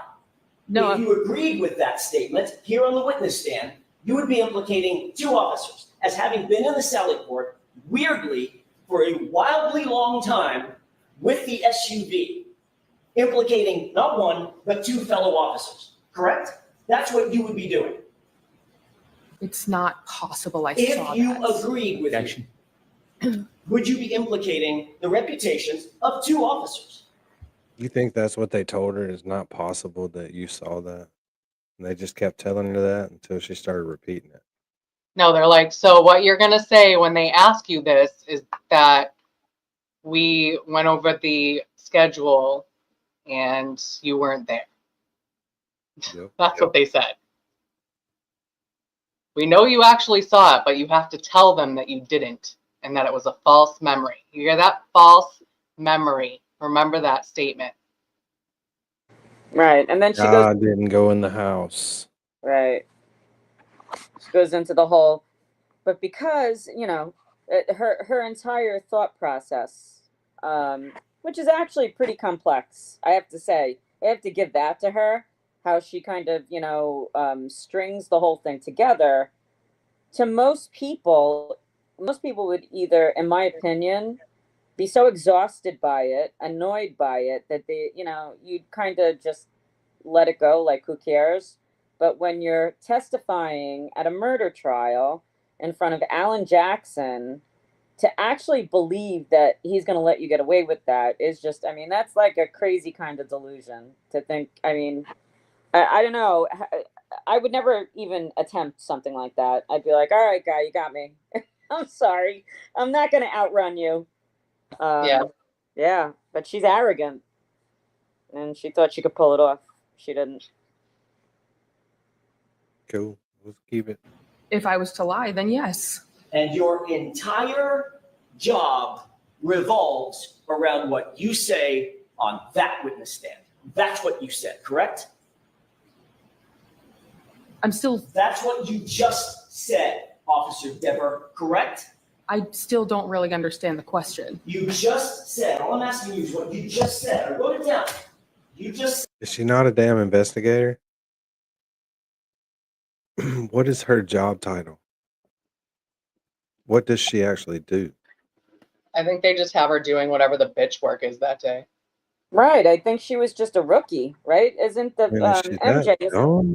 isn't the first 5 years or 6 years, aren't they just considered rookies and they just Yeah, basically but how does she pass all those tests? Think so. They're not Is that she hard. book smart? She must be book smart. Probably. I don't think that she's, I mean, she's not dumb. I mean, she's not Can't be dumb. Make it up to that much money. oh, well, she made, you know, we know why she made all that money because Yeah, but they they had gotta show it to, like, you can't jump ahead of a bunch of people waiting for that money and then you got it over this trial. Well, And she you're did, in bat. right? King But I bat. mean, didn't she? Isn't that exactly what happened? I And guess now that's exactly what happened, Janine. Damn. It is. that's what happened, and now she's been caught, and That's exactly what happened. Mm-hmm. It's weird. It's My weird that that's entire exactly what job happened. revolves around what I say on the witness stand, correct? Yes to that question. This testimony was so damaging for Dever that she's now on a leave of absence from the Boston Police Department. While there's room to feel sympathy for a once promising career ending like this, it's crucial to remember that every witness must be accountable for their testimony. All of them face consequences and no one wants to be there. Others manage to tell the truth without scrambling for excuses to rewrite their stories. It's these decisions that determine who the heroes really are. Whether she consciously lied or simply convinced herself it was a false memory, she chose a different path. Karen Reid was put in a far more dangerous position, and it was possible precisely because so many people chose that easier path instead of standing up for the truth.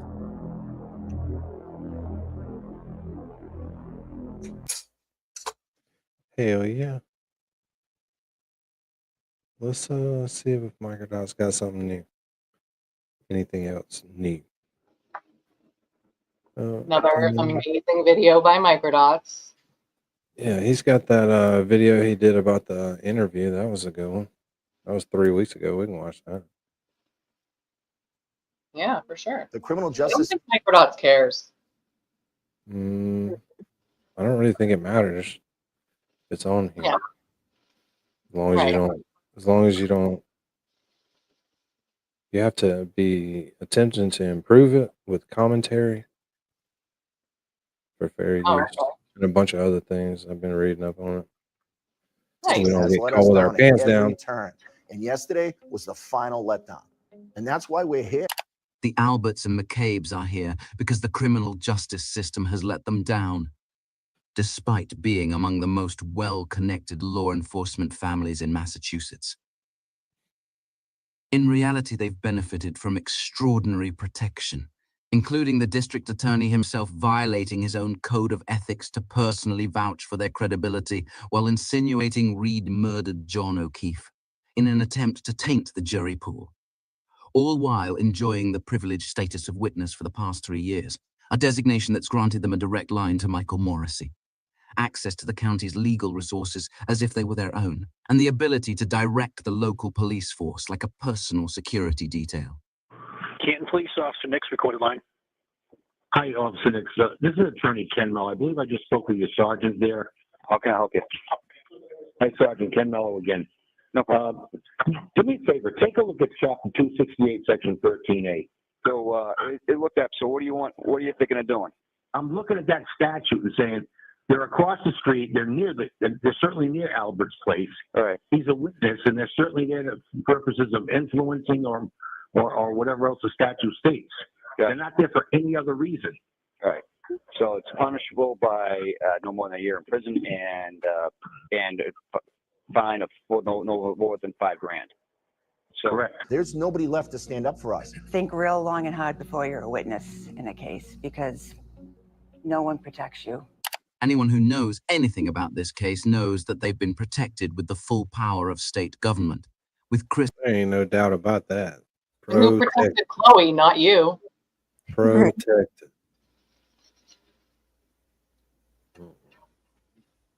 That's just irritating. Albert being a town selectman, the chief of police literally reports to him. But there's something interesting about this picture. Where is Brian Higgins? If he's such close friends with Brian Albert, why isn't he here speaking in solidarity? Or at least sign off on the statement issued by the group following Reid's acquittal. According to nearly every other civilian Commonwealth witness, the negative attention they've received has brought them together. However, you get the sense that Brian Higgins and Brian Albert aren't quite as close. I get the sense that Connor's telling us the truth. Yeah, see, this is how you tell the truth. Yeah, see? Take notes, Kelly Deaver. Lead in the honesty department, Connor. Just leading by example. Yep. As they once were. Squirrel. Uh-oh. As far as we know, the last communication they had was a text message from Kevin Albert to Higgins, stating, "Look, you went off the grid and Brian doesn't understand. You haven't called him. You haven't checked in on him since these subpoenas went out. Okay, wait, hang on one second. Everyone got a subpoena, but Can we back up just like 30 seconds? I forget who I was talking to about this. Isn't this a crazy spot to have paint? First of all, it looks like blood.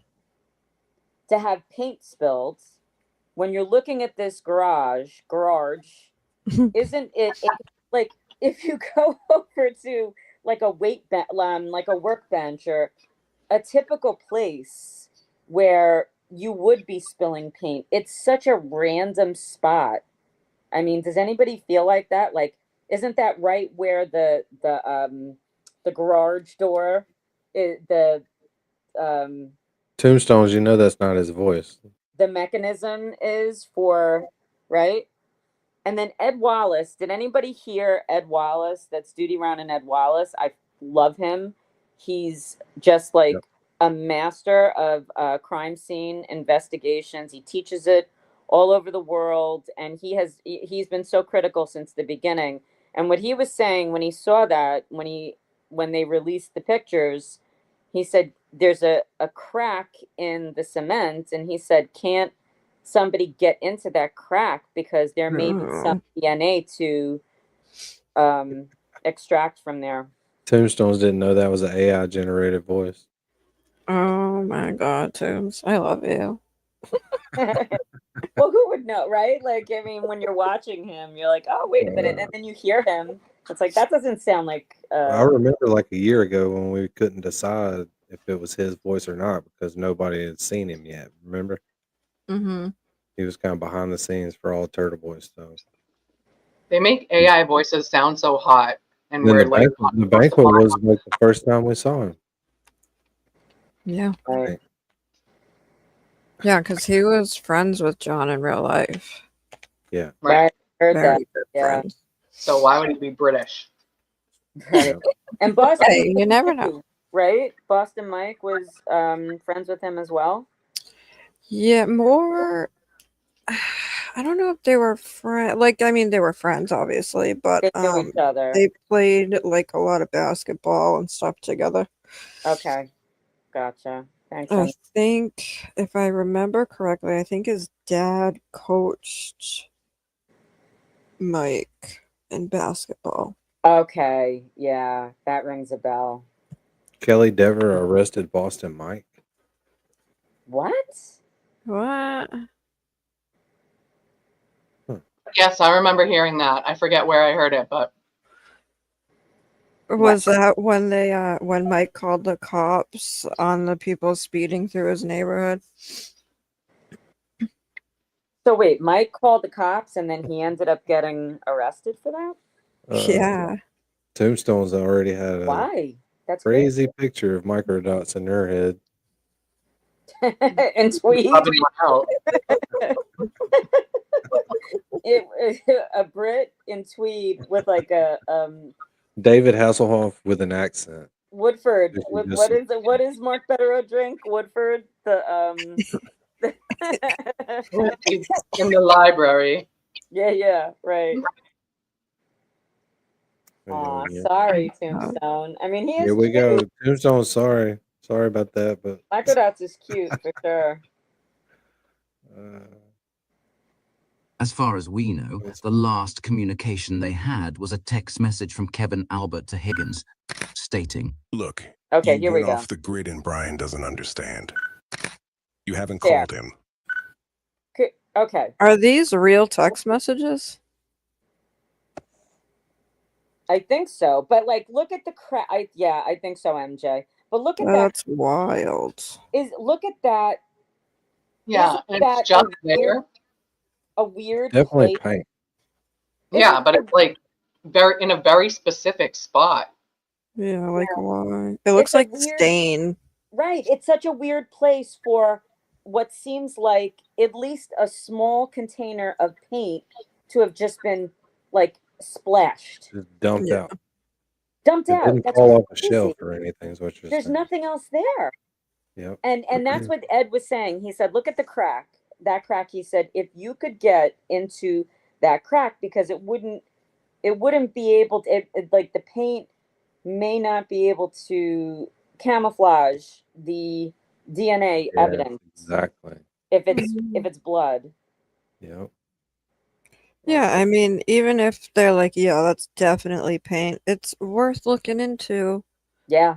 Come on. Can't you just extract the whole thing? I mean, I think that like pay for it. Oh, Joe Biffle is back. Yeah. They extracted a whole cement floor in the basement, so you know why not? Joe, yesterday I did like a 3-hour time lapse video on a guy that's working with me's phone, and then it didn't save. Oh God. Time lapse video of taking that window out. It was gonna be pretty cool. Someone say crack. Yeah, we have to get the evidence out of the crack, Joe. Yeah, I need a camera for that too. Like We when I need to start investigate the 'cause I've got some floors coming, so when I do those, that would be neat to Yeah. time lapse that. But yeah, that's what we were showing earlier, Joe. I've gotten 12,000 views off those shorts in the last week. Pretty cool. Really You haven't checked in crazy. on him since these subpoenas went out. Oh, Everyone the got a job site's subpoena but killer. you. But I mean, seriously, if you were going to just randomly pour some shit out, you would think that would be like a red flag in red paint. Yeah. And you would think there would be Something's like going on there. more than one thing of paint, right? Like I have a shelf with like stain and paint, and there's like 100 things on there. If I knocked something over, more than one would fall. Look at the splash marks on the 2x4s. Yeah, it's like right. it was Weird. intentionally. Something was there Yep. Yeah, that kept it from splashing. And those lines right there. Right. yeah, like there's There. no splatter, there's no pattern. Right. Fucking crazy. Everyone got a subpoena but you. Yep. People turn this thing into a tailgate party, it looked like some days. Board games, cornhole, cookout. I can only imagine what it must feel like to have a national movement built around the exposure of your darkest secrets. Connor's here. That all came after John was murdered and has nothing to do with the evidence or facts of the case. He's talking about me videoing other people working. Connor's here on True Crime Social. But yeah, Connor, we love you. it's hilarious. You're the best. Yeah, he's talking about me taking the videos. They're working and I'm not. That's all right. Oh, that's right. Yeah, but Yeah, I just made all the pieces on table saw and chop saw that they're putting up. So they've been standing there watching me too. They just didn't video. This is a guy that was murdered. there's a guy unresponsive in all that stuff. Tell them the guy never went in the house. Who was the guy that you were referring to? There it is, clerk. That's clerk's line right there. Do it. I know he's typing it. Come on, I'm not even going to move anything until I see clerk put it up there. There he comes. There he comes. Tell him what? What you gonna tell him? What you gonna tell him about the guy, clerk? Never You have a went in name? the house. That would be John. Dear friend. This group of family members framed Reed to cover up what really happened that night, ever since their lives becoming open season for endless conspiracy theories. What they've done is they've dehumanized us to the sense where we're not real people. Yeah, I mean, it's worth it to come and yell at us. Chris Albert's words fall flat after what you will see next. This clip appears to clearly capture him making vulgar, inappropriate remarks in front of Aiden's girlfriend. No doubt. Listen closely. He's heard yelling something about banging her. A crude reference to Meredith, Aiden's partner. I mean, we were just minding him out. So we were just trying to mind our own business. So what? What did I do? He came up to us. We were This fucking loser guy. Oh. Oh, God. walking in. No, we didn't. Justice for Peter Berger. You'll beat my face. You could, yeah. You seem really intimidated. Good if I wanted to. Oh, wait. Do you have a license, Chris? Do you get to keep your license after killing a man? All right. Do you? You need an escort, Chris? I'm not going to hurt you, Chris. I just want to ask you. I mean, that's journalism when you say, I just want to ask you a few questions. Right. Yep. Look what these journalists do to Karen Reed. Crazy. Do not threaten any violence. I'm not going to hurt you. I just want to ask you a few questions. Right. Public official coming out of a public building. Yeah.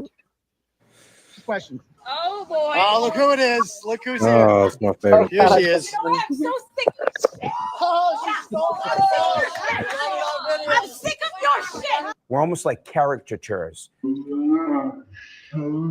They seem to have done a perfectly adequate job of dehumanizing themselves without help from anyone. We're pawns. Have each of you been called murderers? Like actual murderers? Oh, yeah. On a daily basis. Anybody who's touched this case has been called a murderer at some point. And anyone who's friends with us support cop killers. The defense's theory? A violent altercation at the Alberts home, possibly involving other members of law enforcement. Did John ever come in the house? Never. No. Never. Look at that. You Look never at saw it John close O'Keefe your in the eyes. house, right? Did you see that? Never. Never. Did you see They Coco? didn't like that, did they? Right. Could you play that again? Yeah, I didn't see it. They didn't like that. Did you see Coco's face? I actually think that she has a guilty conscience. I mean, I do too. Yeah. Look at him. Look at him. Look down. You never Yep. saw John O'Keefe in the house, right? Never. Never. Never. There you go. Right there. Guilt. Possibly involving other members of law enforcement. Did John ever come in the house? Never. No. There you go. That's it. Yeah. You never saw. My thoughts. Bless you. He's so good. Got him. Yep. It's cold. Yeah. So, update on MJ's Fox video. Dude, no one likes Fiona. I'm starting to get pissed.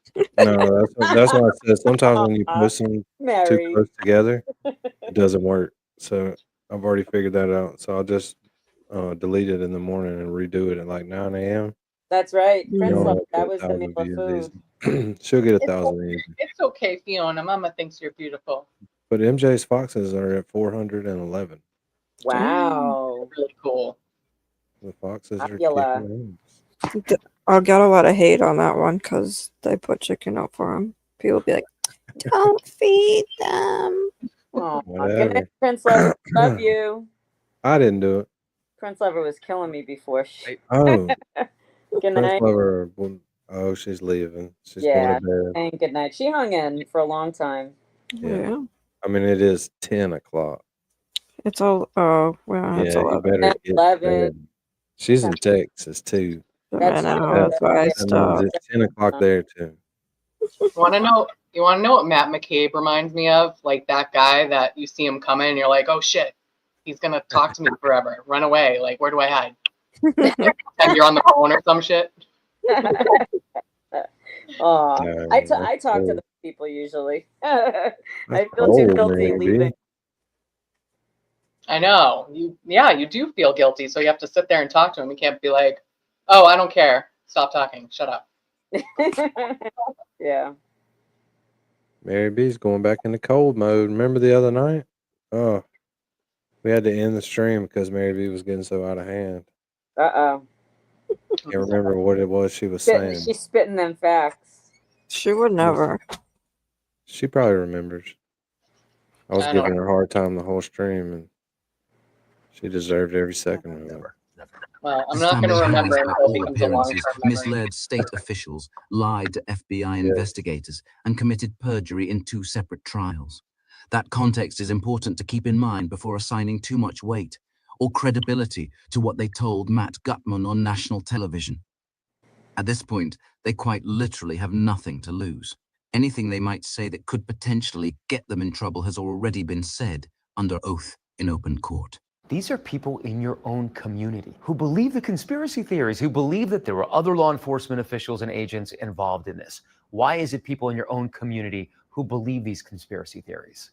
You do realize for this conspiracy to be true, it would take 30 to 50 people.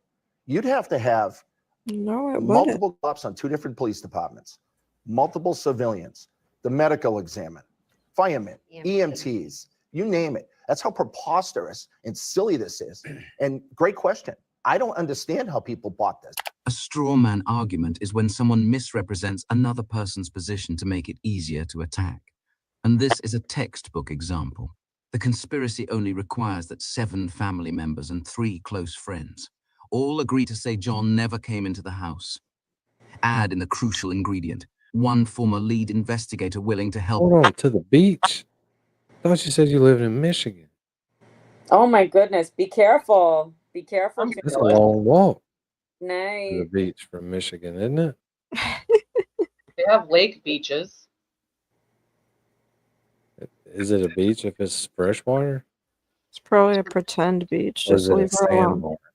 It's a I've never sandbar. been there before, but I heard that like the Great Lakes are pretty much like they seem like oceans. Yeah. Ah, so we're going to the Lake Michigan beach. Enjoy.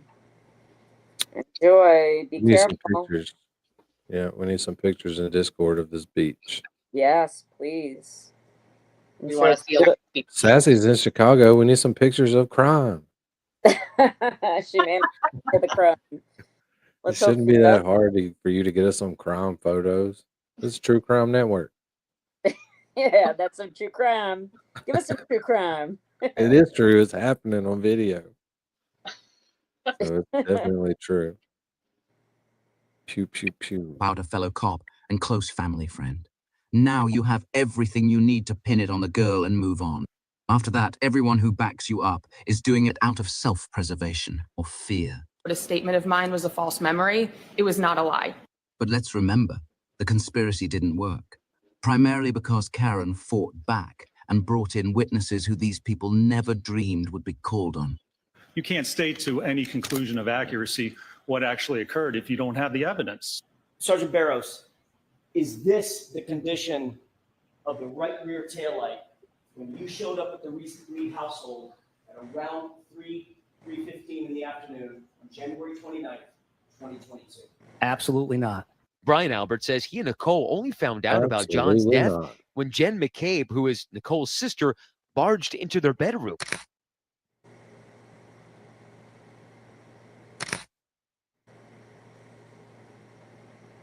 Was just upset, and I immediately thought something had happened to one of her children or one of my children, because why else is Damn it. Where did we get another subscriber at? Nice. Welcome. It's Yeah, from we all don't these see it, Fox but videos. Say hello.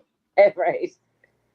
it really is. These shorts have gotten like 10 fucking subscribers on their own. I'll have to start making you go live when they're outside.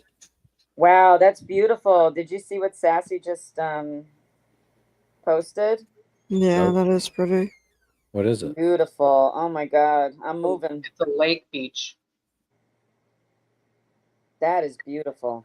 It is. I love night. Mm, I hate day beach. nice. It's the sunscreen. It's sticky and yucky. Ugh. Yeah, true. That is nice. I can't do it. Yeah, that looks a lot like You can't do the beach. That's Lake Michigan, so that's fresh water or salt water. That's a good question. Awesome. I'm pretty sure it's fresh. I don't know. I have no idea what I'm talking about. Disclaimer. That's all right. You can opine. Thank you, Sassy. It's fresh water. Nice. That's got to be weird. It's beautiful. Thank you. Thank you. No sharks or anything. What are the predators in there? What do you have to worry about when you swim in Lake Michigan? Just a question. Are there barracudas? It was the German Shepherd. No, that's salt water. Oh, it is. I think so. I don't What's know. the one that's in piranhas? They're in freshwater, right? There's one of them that's in freshwater. Gingy's on a Please. crazy hunt for subscribers. She will go anywhere Oh to gosh. get that subscriber. It's awesome. And why wasn't she barking at all of the activity out front? What about Jen's inexplicable call record? Can you explain the butt dials? All great follow-up questions that Oh, there's leeches. That's worse than barracudas. Ugh. the interviewer did not ask. These are the reasons no one believes you. it's 6:30 in the morning right now? And what did she tell you? She said, John's out front. If he was recalling an actual memory, I'd expect him to say something like, I remember this moment vividly. Jen stormed in and said, Brian, wake up right now. There's been a terrible accident outside. Somehow John ended up hurt badly on the front lawn in the snow. So I jumped out of bed, threw on a robe and ran downstairs. But instead he says this. And what did she tell you? She said, John's out front. I think John's dead out front. I said, what the are you talking about, Jen? And I'm like, who? I didn't know. You still didn't piece it I together. didn't understand what she was talking about, because why would John be out front of my house? So massively confusing. There are police officers, EMTs on your front lawn. You're an officer. Gingy's going to start a false rumor after thousands upon thousands of people watch this stream on rewatch about leeches being in Lake Michigan. Oh no. So look for that on the mainstream news in the next couple of days. Uh-oh. Check your facts. Yeah. Better do a redaction or something. Put out an apology video. Disclaimer. This is what Tombstones just sent. Wow. So cool. That is so cool. I hope nobody's working in there. I'm gonna be Yeah. Splish splash. Why don't you just go outside and investigate or take a look? I'm not a Canton police officer. I'm a Boston police officer. Oh, stop yourself. Waking up out of a cold sleep from hanging out the night before. Cold sleep. The time I came downstairs, the police were already in my house. John was already gone. There was nobody to save. I would have taken a bullet for John O'Keefe because he was a fellow cop. That's the most ridiculous question that people always ask. It makes zero sense. What am I supposed to do? Run out front in my underwear and start running yellow tape around the fire hydrant? Yeah. You're supposed to go outside. You're supposed to go outside, you fucking liar. State police. If these individuals were truly innocent, their anger wouldn't be aimed at Karen Reid's defense team. It would be directed at Michael Proctor and the law enforcement agencies that mishandled the investigation and, for reasons still unexplained, chose not to clear them as suspects. I spoke with a juror tonight who told me she believes a collision did not occur. Overall, a lot of the evidence had caused reasonable doubt, and that was enough for us not to convict. A little after 6 a.m., Karen found John's body in the snow. Jen called 911. 911. Right, Genji. Me and passed out in the snow. Hello? But what raised eyebrows at Reid's trial was a defense theory about a Google search Jen had made about how long it takes to die in the cold. The defense claiming she searched it before O'Keefe's body was found. So much has been made about that Google search that morning. Was it at 6 a.m. or was it at 6:27 a.m.? How long to die in the cold? What's your answer? She asked me to do it at outside of Fairview at 6:20, whatever it was. Doesn't matter how much I say about it, people will not believe it. Ironically, what Jen is saying here is actually true. She's completely lost all credibility. No matter what she says, no one will believe her. That's what happens when you change your story from one trial to the next, lie to the FBI, and still expect to be taken at your word, despite digital forensic evidence proving otherwise.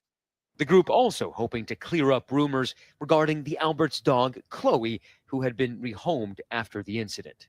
The defense claimed the dog was involved in O'Keefe's death. Those wounds were inflicted as the result of a dog attack. Those marks are from teeth. They've known for 2 years where Chloe is. The state shared it with them. Matt McCabe chimes in with yet another lie.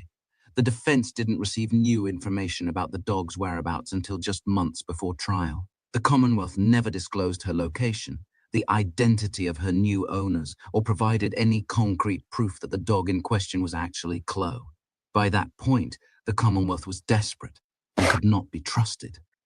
A much more interesting question for Brian Albert would be for him to explain why he lied about the dog's history. But importantly, Your Honor, you have been lied to by Brian Albert. In opposing our motion to get the animal control records, Mr. Albert's attorney told you that Mr. Albert's dog, Chloe, had no history of attacking human beings. Thank goodness you ordered the records, Your Honor, because we learned that was a lie. And to be clear, I do not believe for a second that Brian Albert's attorney, Greg Henning, would lie to this court. That leaves only one possibility. Brian Albert lied to him. Brian Albert told him that Chloe had never attacked a person. Brian Albert was desperate to keep these records secret from the defense and was willing to lie to keep them secret. The fact that those records have now been brought to court and reveal that Chloe attacked not just one, but two people in the past, sending them both to the hospital. Brian Albert lied, which is powerful evidence of his consciousness of guilt. case, that that information was kept from you.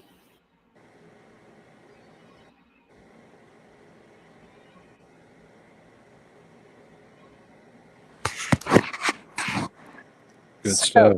So have you guys seen, did you ever see when Glare went over, not this, but like the interview with with the McAlberts, he was calling them the bowling team. He was like, they look like a bowling team, don't they though? They're all dressed like a Wait. bowling team. Oh my God, they do.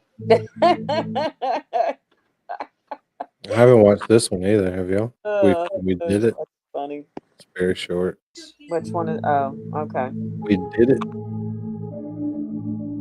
I hadn't watched this. I don't think I've seen this one.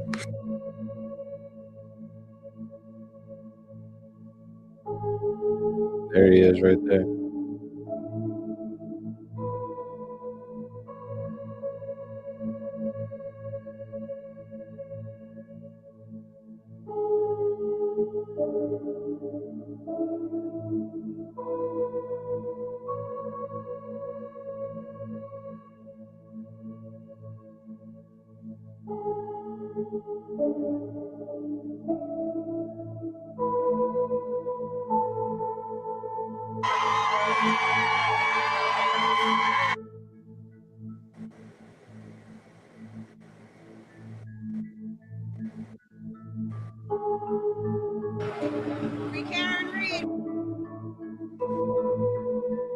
Karen Reed was pointed in this direction, heading south on Fairview Road, and they want us to believe.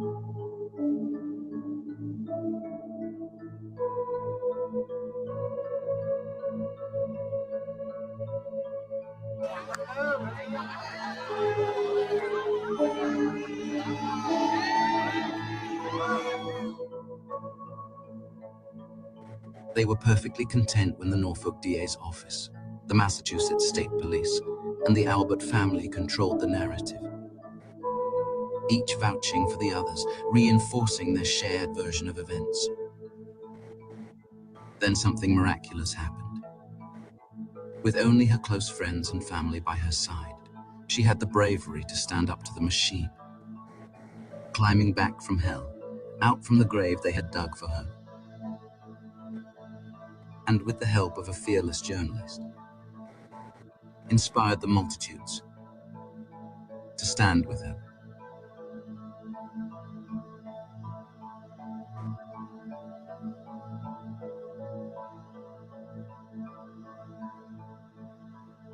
Amen. Yeah. Yeah, that was great. So did you see the shots? He must have used drones, right? To get those. Still got a whole minute. Yeah. Of Teebs, right? When that one shot where he like fanned out or zoomed out, right?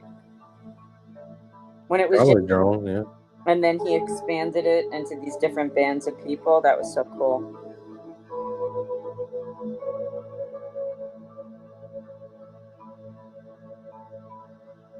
There you go. Alert. Right, Clark. Amen.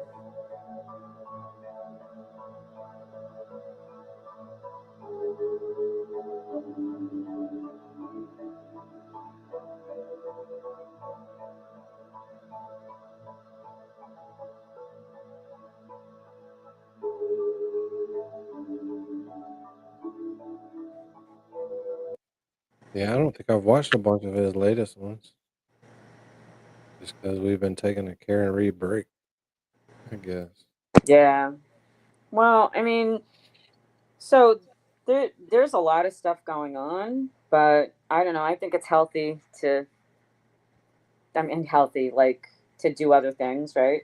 To talk about other cases. There's a lot of other cases, like this Adelson case with Donna Adelson, whatever's going to happen with Wendy. Raul's trial. I mean, unfortunately, they refiled charges against him yesterday. Did you see? I posted in the Discord. Yeah, such a waste of money. Yeah, and it's just like, what, you want to send this kid away to jail for 20 years? What's that going to do? And listen, I am, full disclosure, I am an eye for an eye type of person, for real. But to look at that kid and to think that's worth it. I mean, I can't imagine what the McGratts are going through. It's horrific. But there's no winner. If this kid goes to jail, there's no prison, there's no winner. You're just going to destroy 2 lives. Clearly, even the father said, I don't think Raul woke up and said, I'm going to kill Jimmy McGrath. It's just a shame because Jimmy was a good boy, in my opinion, and he tried to mitigate the situation. And the stinging irony of all those assholes that were surrounding that kid, which made him pull the knife, his idiotic friends who deserted him, and then probably the one kid that was just kind of like, all right, kid, get out of here, is the kid that got it and lost everything. And anyway, to your point, like, I don't know, it's nice to keep up with everything going on with Karen. There's going to be civil litigation that's going to be involved. Turtle Boy's trial is coming up, but there are other things that are worthy. That's just my opinion. Yep. We should keep on top of those. All these cases affect human beings, and I don't know. I think it's always worthy to look into it and to recognize that these are real people and real lives, and there's always an ultimate loser here and a family attached. So, Right. Well, I think it's a good time to stop the bleeding. What do you think? there's it. The bleeding. I guess so. Don't put it that way, brother. Well, that was fun. It's too much fun. Otherwise, I wouldn't keep doing it. It's just Yeah. too much fun. It is too. Way too much. Yeah, we gotta calm it down so I can sleep tonight. Yeah. Yeah. Even though we got sidetracked from our original. Hey, it was organic. But we couldn't hear though. I mean, The can't what? hear. Oh, Yeah. We couldn't. the college strangler case. Yeah, I wanted to watch it because it seems interesting, but Is I don't know Trial if I would Channel hear. streaming it? Because Trial No. Channel is very good. No. No, they're doing Law and Crime. Adelson. Okay. They may. I mean, even if they had it on another station, it's still the cameras behind them. They're not going to stand up and address the court. And it's just going to be talking away from the camera the whole time. Yeah. Hell yeah, Sassy's been here the whole time. Hardcore supporter. Crazy. Aw, Sassy. Good job, Sassy. Thank you, everyone. Gingy's been here the whole time. Gingy, Sassy, Claire, Smack. Gingy's been here smacking people around. Prince Lover was in for a very long time. That's why she wanted me to go live, so she could smack people around, and I would back her up. Who, Prince Lover? Or Anybody Gingy? said anything? No, Gingy.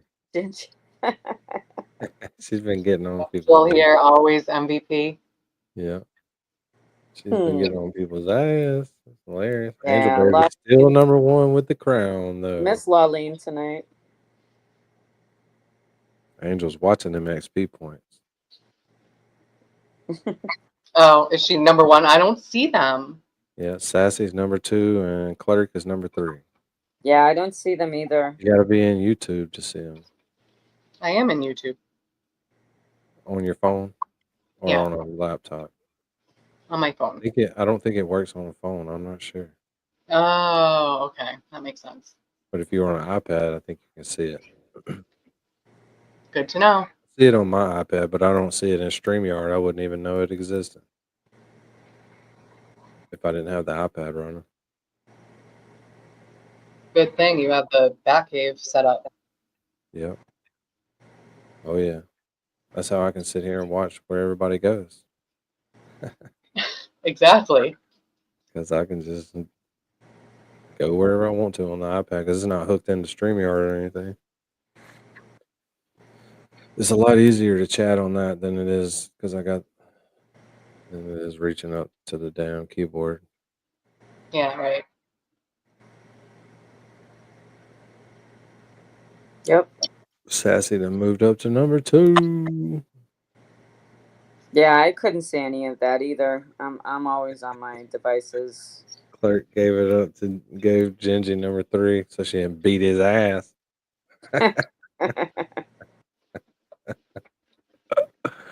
I'm glad mediocre chicken parm finally got here. I knew she would enjoy it, but I just couldn't get it across to her. Yeah.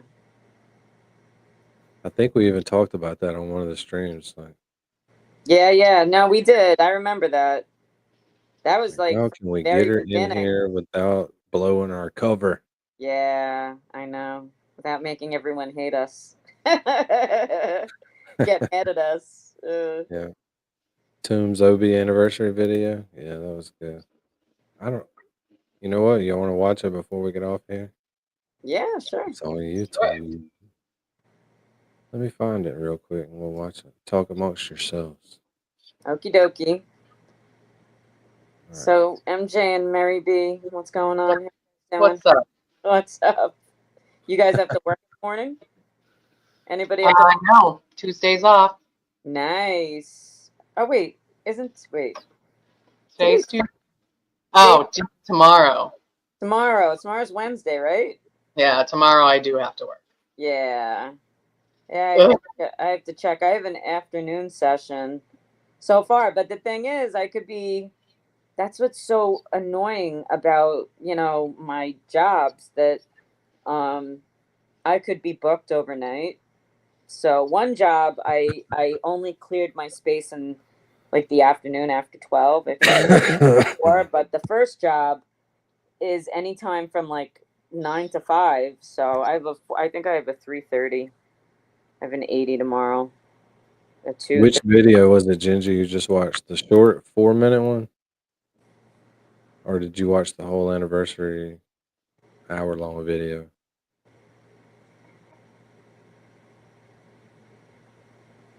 Or message video or the longer video? Danny, next time we watch the OB thing, can we watch it to include the second raccoon in the back seat? Because we only watched the first raccoon. And the second 4-minute raccoon one. is like... Oh, yeah, there's the second one, yeah. Oh, the second one. It's so worth it. I think that's when I just like fucking lost it. So it's like, wait, there's a second raccoon in this car? No, stop it. And this woman doesn't have rabies? Yeah, we'll definitely do that. Pull it up and watch the whole thing. You know why? Because we can do whatever the fuck we want to. Mm-hmm. All right, here we go. This is Tombstone's video for OB's 1-year YouTube anniversary. Dope. Do it. Oh, the drama is petty. Or this video message is from an inmate at Camp Shorty where the bars are still and the drama is petty. All communications are recorded and archived for maximum tea. Hey, Dad. Happy 1-year anniversary to the YouTube channel and the feral cult it spawned. Can you believe it's only been a year since the master plan began unfolding? It's wild what's been accomplished under the unassuming banner of cold cases and forgotten footage. But let's be honest, none of it would hit the same without the uncanny charisma and chaotic grace of Oblivious Benson, our benevolent internet dad. You're not just crushing it, you're inducting us, one video at a time. That'll be.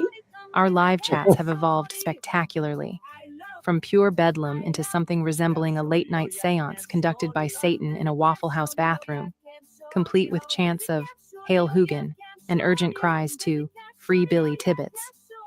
All of this is bringing us one step closer to true legendary cult status. I'm honored to follow you, Dad.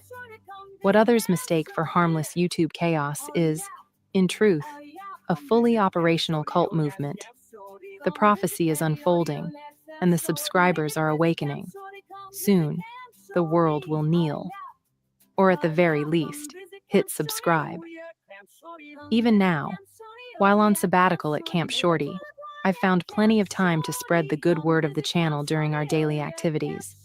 Recruitment efforts have been steady, though admittedly hindered by the frequent Giardia outbreaks. Still, I press on in the name of the cause. Our daily activities kick off before breakfast with the ever-enthusiastic counselor Joanna, who insists we connect with our inner Mustangs. So we prance and run full gallop through the woods. It's solid cardio, if nothing else. Yesterday, I really tapped into something primal and accidentally trampled a squirrel. Joanna was furious. She denied me a sugar cube after class, which is basically the best part of the exercise. Between you and me, she's one weird bitch. After breakfast, it's arts and crafts. The good campers. You know, the ones who haven't committed any, disruptions. Well, they get access to the premium supplies, like yarn, scissors, googly eyes, and all sorts of cool stuff. The rest of us are thrust toward pasta art and finger painting. Sadly, since my involvement in the rigatoni incident, I'm only allowed elbow pasta, but that's a story for another day. Despite only having elbows, my portrait of you is coming along well. It's haunting yet very majestic. Oh, God. I think you'll like it. That's crazy looking. But all the structured fun aside, my favorite part of the day is when we're allowed to enjoy our own pre-approved pursuits. Dad, guess what I get to do? I get to dig. And you know how I love to dig. There's something calming about it. The rhythm, the silence, the dirt. The counselors say my love of digging holes has come in handy. They never say why exactly. But the morning after I finish one, there's one less camper at breakfast. The counselors call it being paroled, but I have my doubts because no one ever hears from that camper again. Sounds to me like a one-way field trip to the Grand Canyon, if you catch my drift. Anyway, tell the Hoogan I say, hey, and for the love of all that's unholy, don't let him dig under the bush in the backyard. You know the one. We still don't talk about what's buried there, and we probably shouldn't start now. Okay, time for lights out. See you when camp ends, which should be another, 5 to 10 years, depending on appeals. Congratulations again. Your soulless ginger child, Tombstones. I don't know about that music. Tombstone. I Tombstone. didn't mean to stop it Thank so you, soon. Tombstones. I don't know about the music. But I'll find out. Will B is funny, man. I tell you, I could just look at her and she's just hilarious. Very funny. Thank you, Tombstones. All right, Mary B. I think that's time to call it. All right. Well, what time is it? Hold on. Let everybody say goodbye. Yeah, for real. Night, Say y'all. goodbye to the thousands and thousands. MJ, are you still here? Thank you. Yeah. Thank you, Say MJ. goodbye. Mary. Okay. Benji, So let everyone say Sassy, Claire, Angel, Sassy, Claire, Genji, Angel, Connor. Connor. Wonderful A chat. bunch of people lurking. Like Robin G's probably asleep. Cheryl, yeah. Robin went to sleep hours Cheryl's in the shower. hours ago. Cheryl's in the shower. Yeah. All right. Well, You're walking the dog. Yep. I'm gonna go. Or, Bye. or where Gingy always says. Yeah. She All right. sees y'all. Gingy be seeing y'all. I don't even have to watch anymore because Gingy comes back and tells us Mm-hmm. who's moonlighting, who's stepping out on us. That's useful. Yeah. Trying All to right. listen to that song Yeah. again. Can I ask him what? That's funny. Gingy. Oh boy. Oh God, that's funny. All right, y'all. It's So been a Nice, pleasure nice. as always. Mary Love B. MJ, don't ever do this again. I didn't do anything. Ever try to come on a live stream with us ever again. No, I Till- won't. we till You at suck least- anyways. Till Gonna at least go after tomorrow. You are You banned until at least tomorrow suck. at 5 o'clock. Okay, that's fine. You can't stream with us between now and 5 o'clock, no matter what. All right, whatever. You're lost. You're in trouble. Mhm. Yes, you can, MJ. I do what I want, D. That's right. Right. Hey Damn it. Dan, what time is it? He's not Why ready. are you ready? Real quiet. Question. You're not even It ready. was a little extra. That was too lame. Couldn't go on that. It got way too lame. Little It more. did. Let's just awkwardly do it, like right in the middle of. Puff, puff, pass. True crime chat rats. Let's go.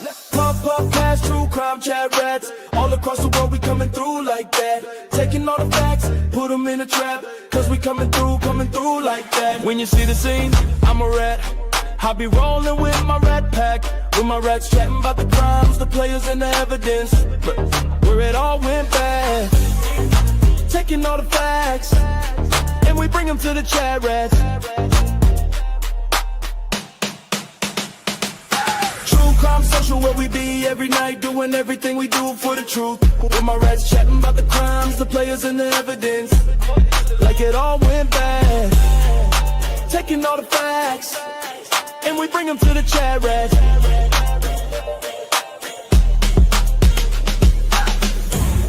All my people on the internet, all my people from around the world, gonna take you to the place we know best.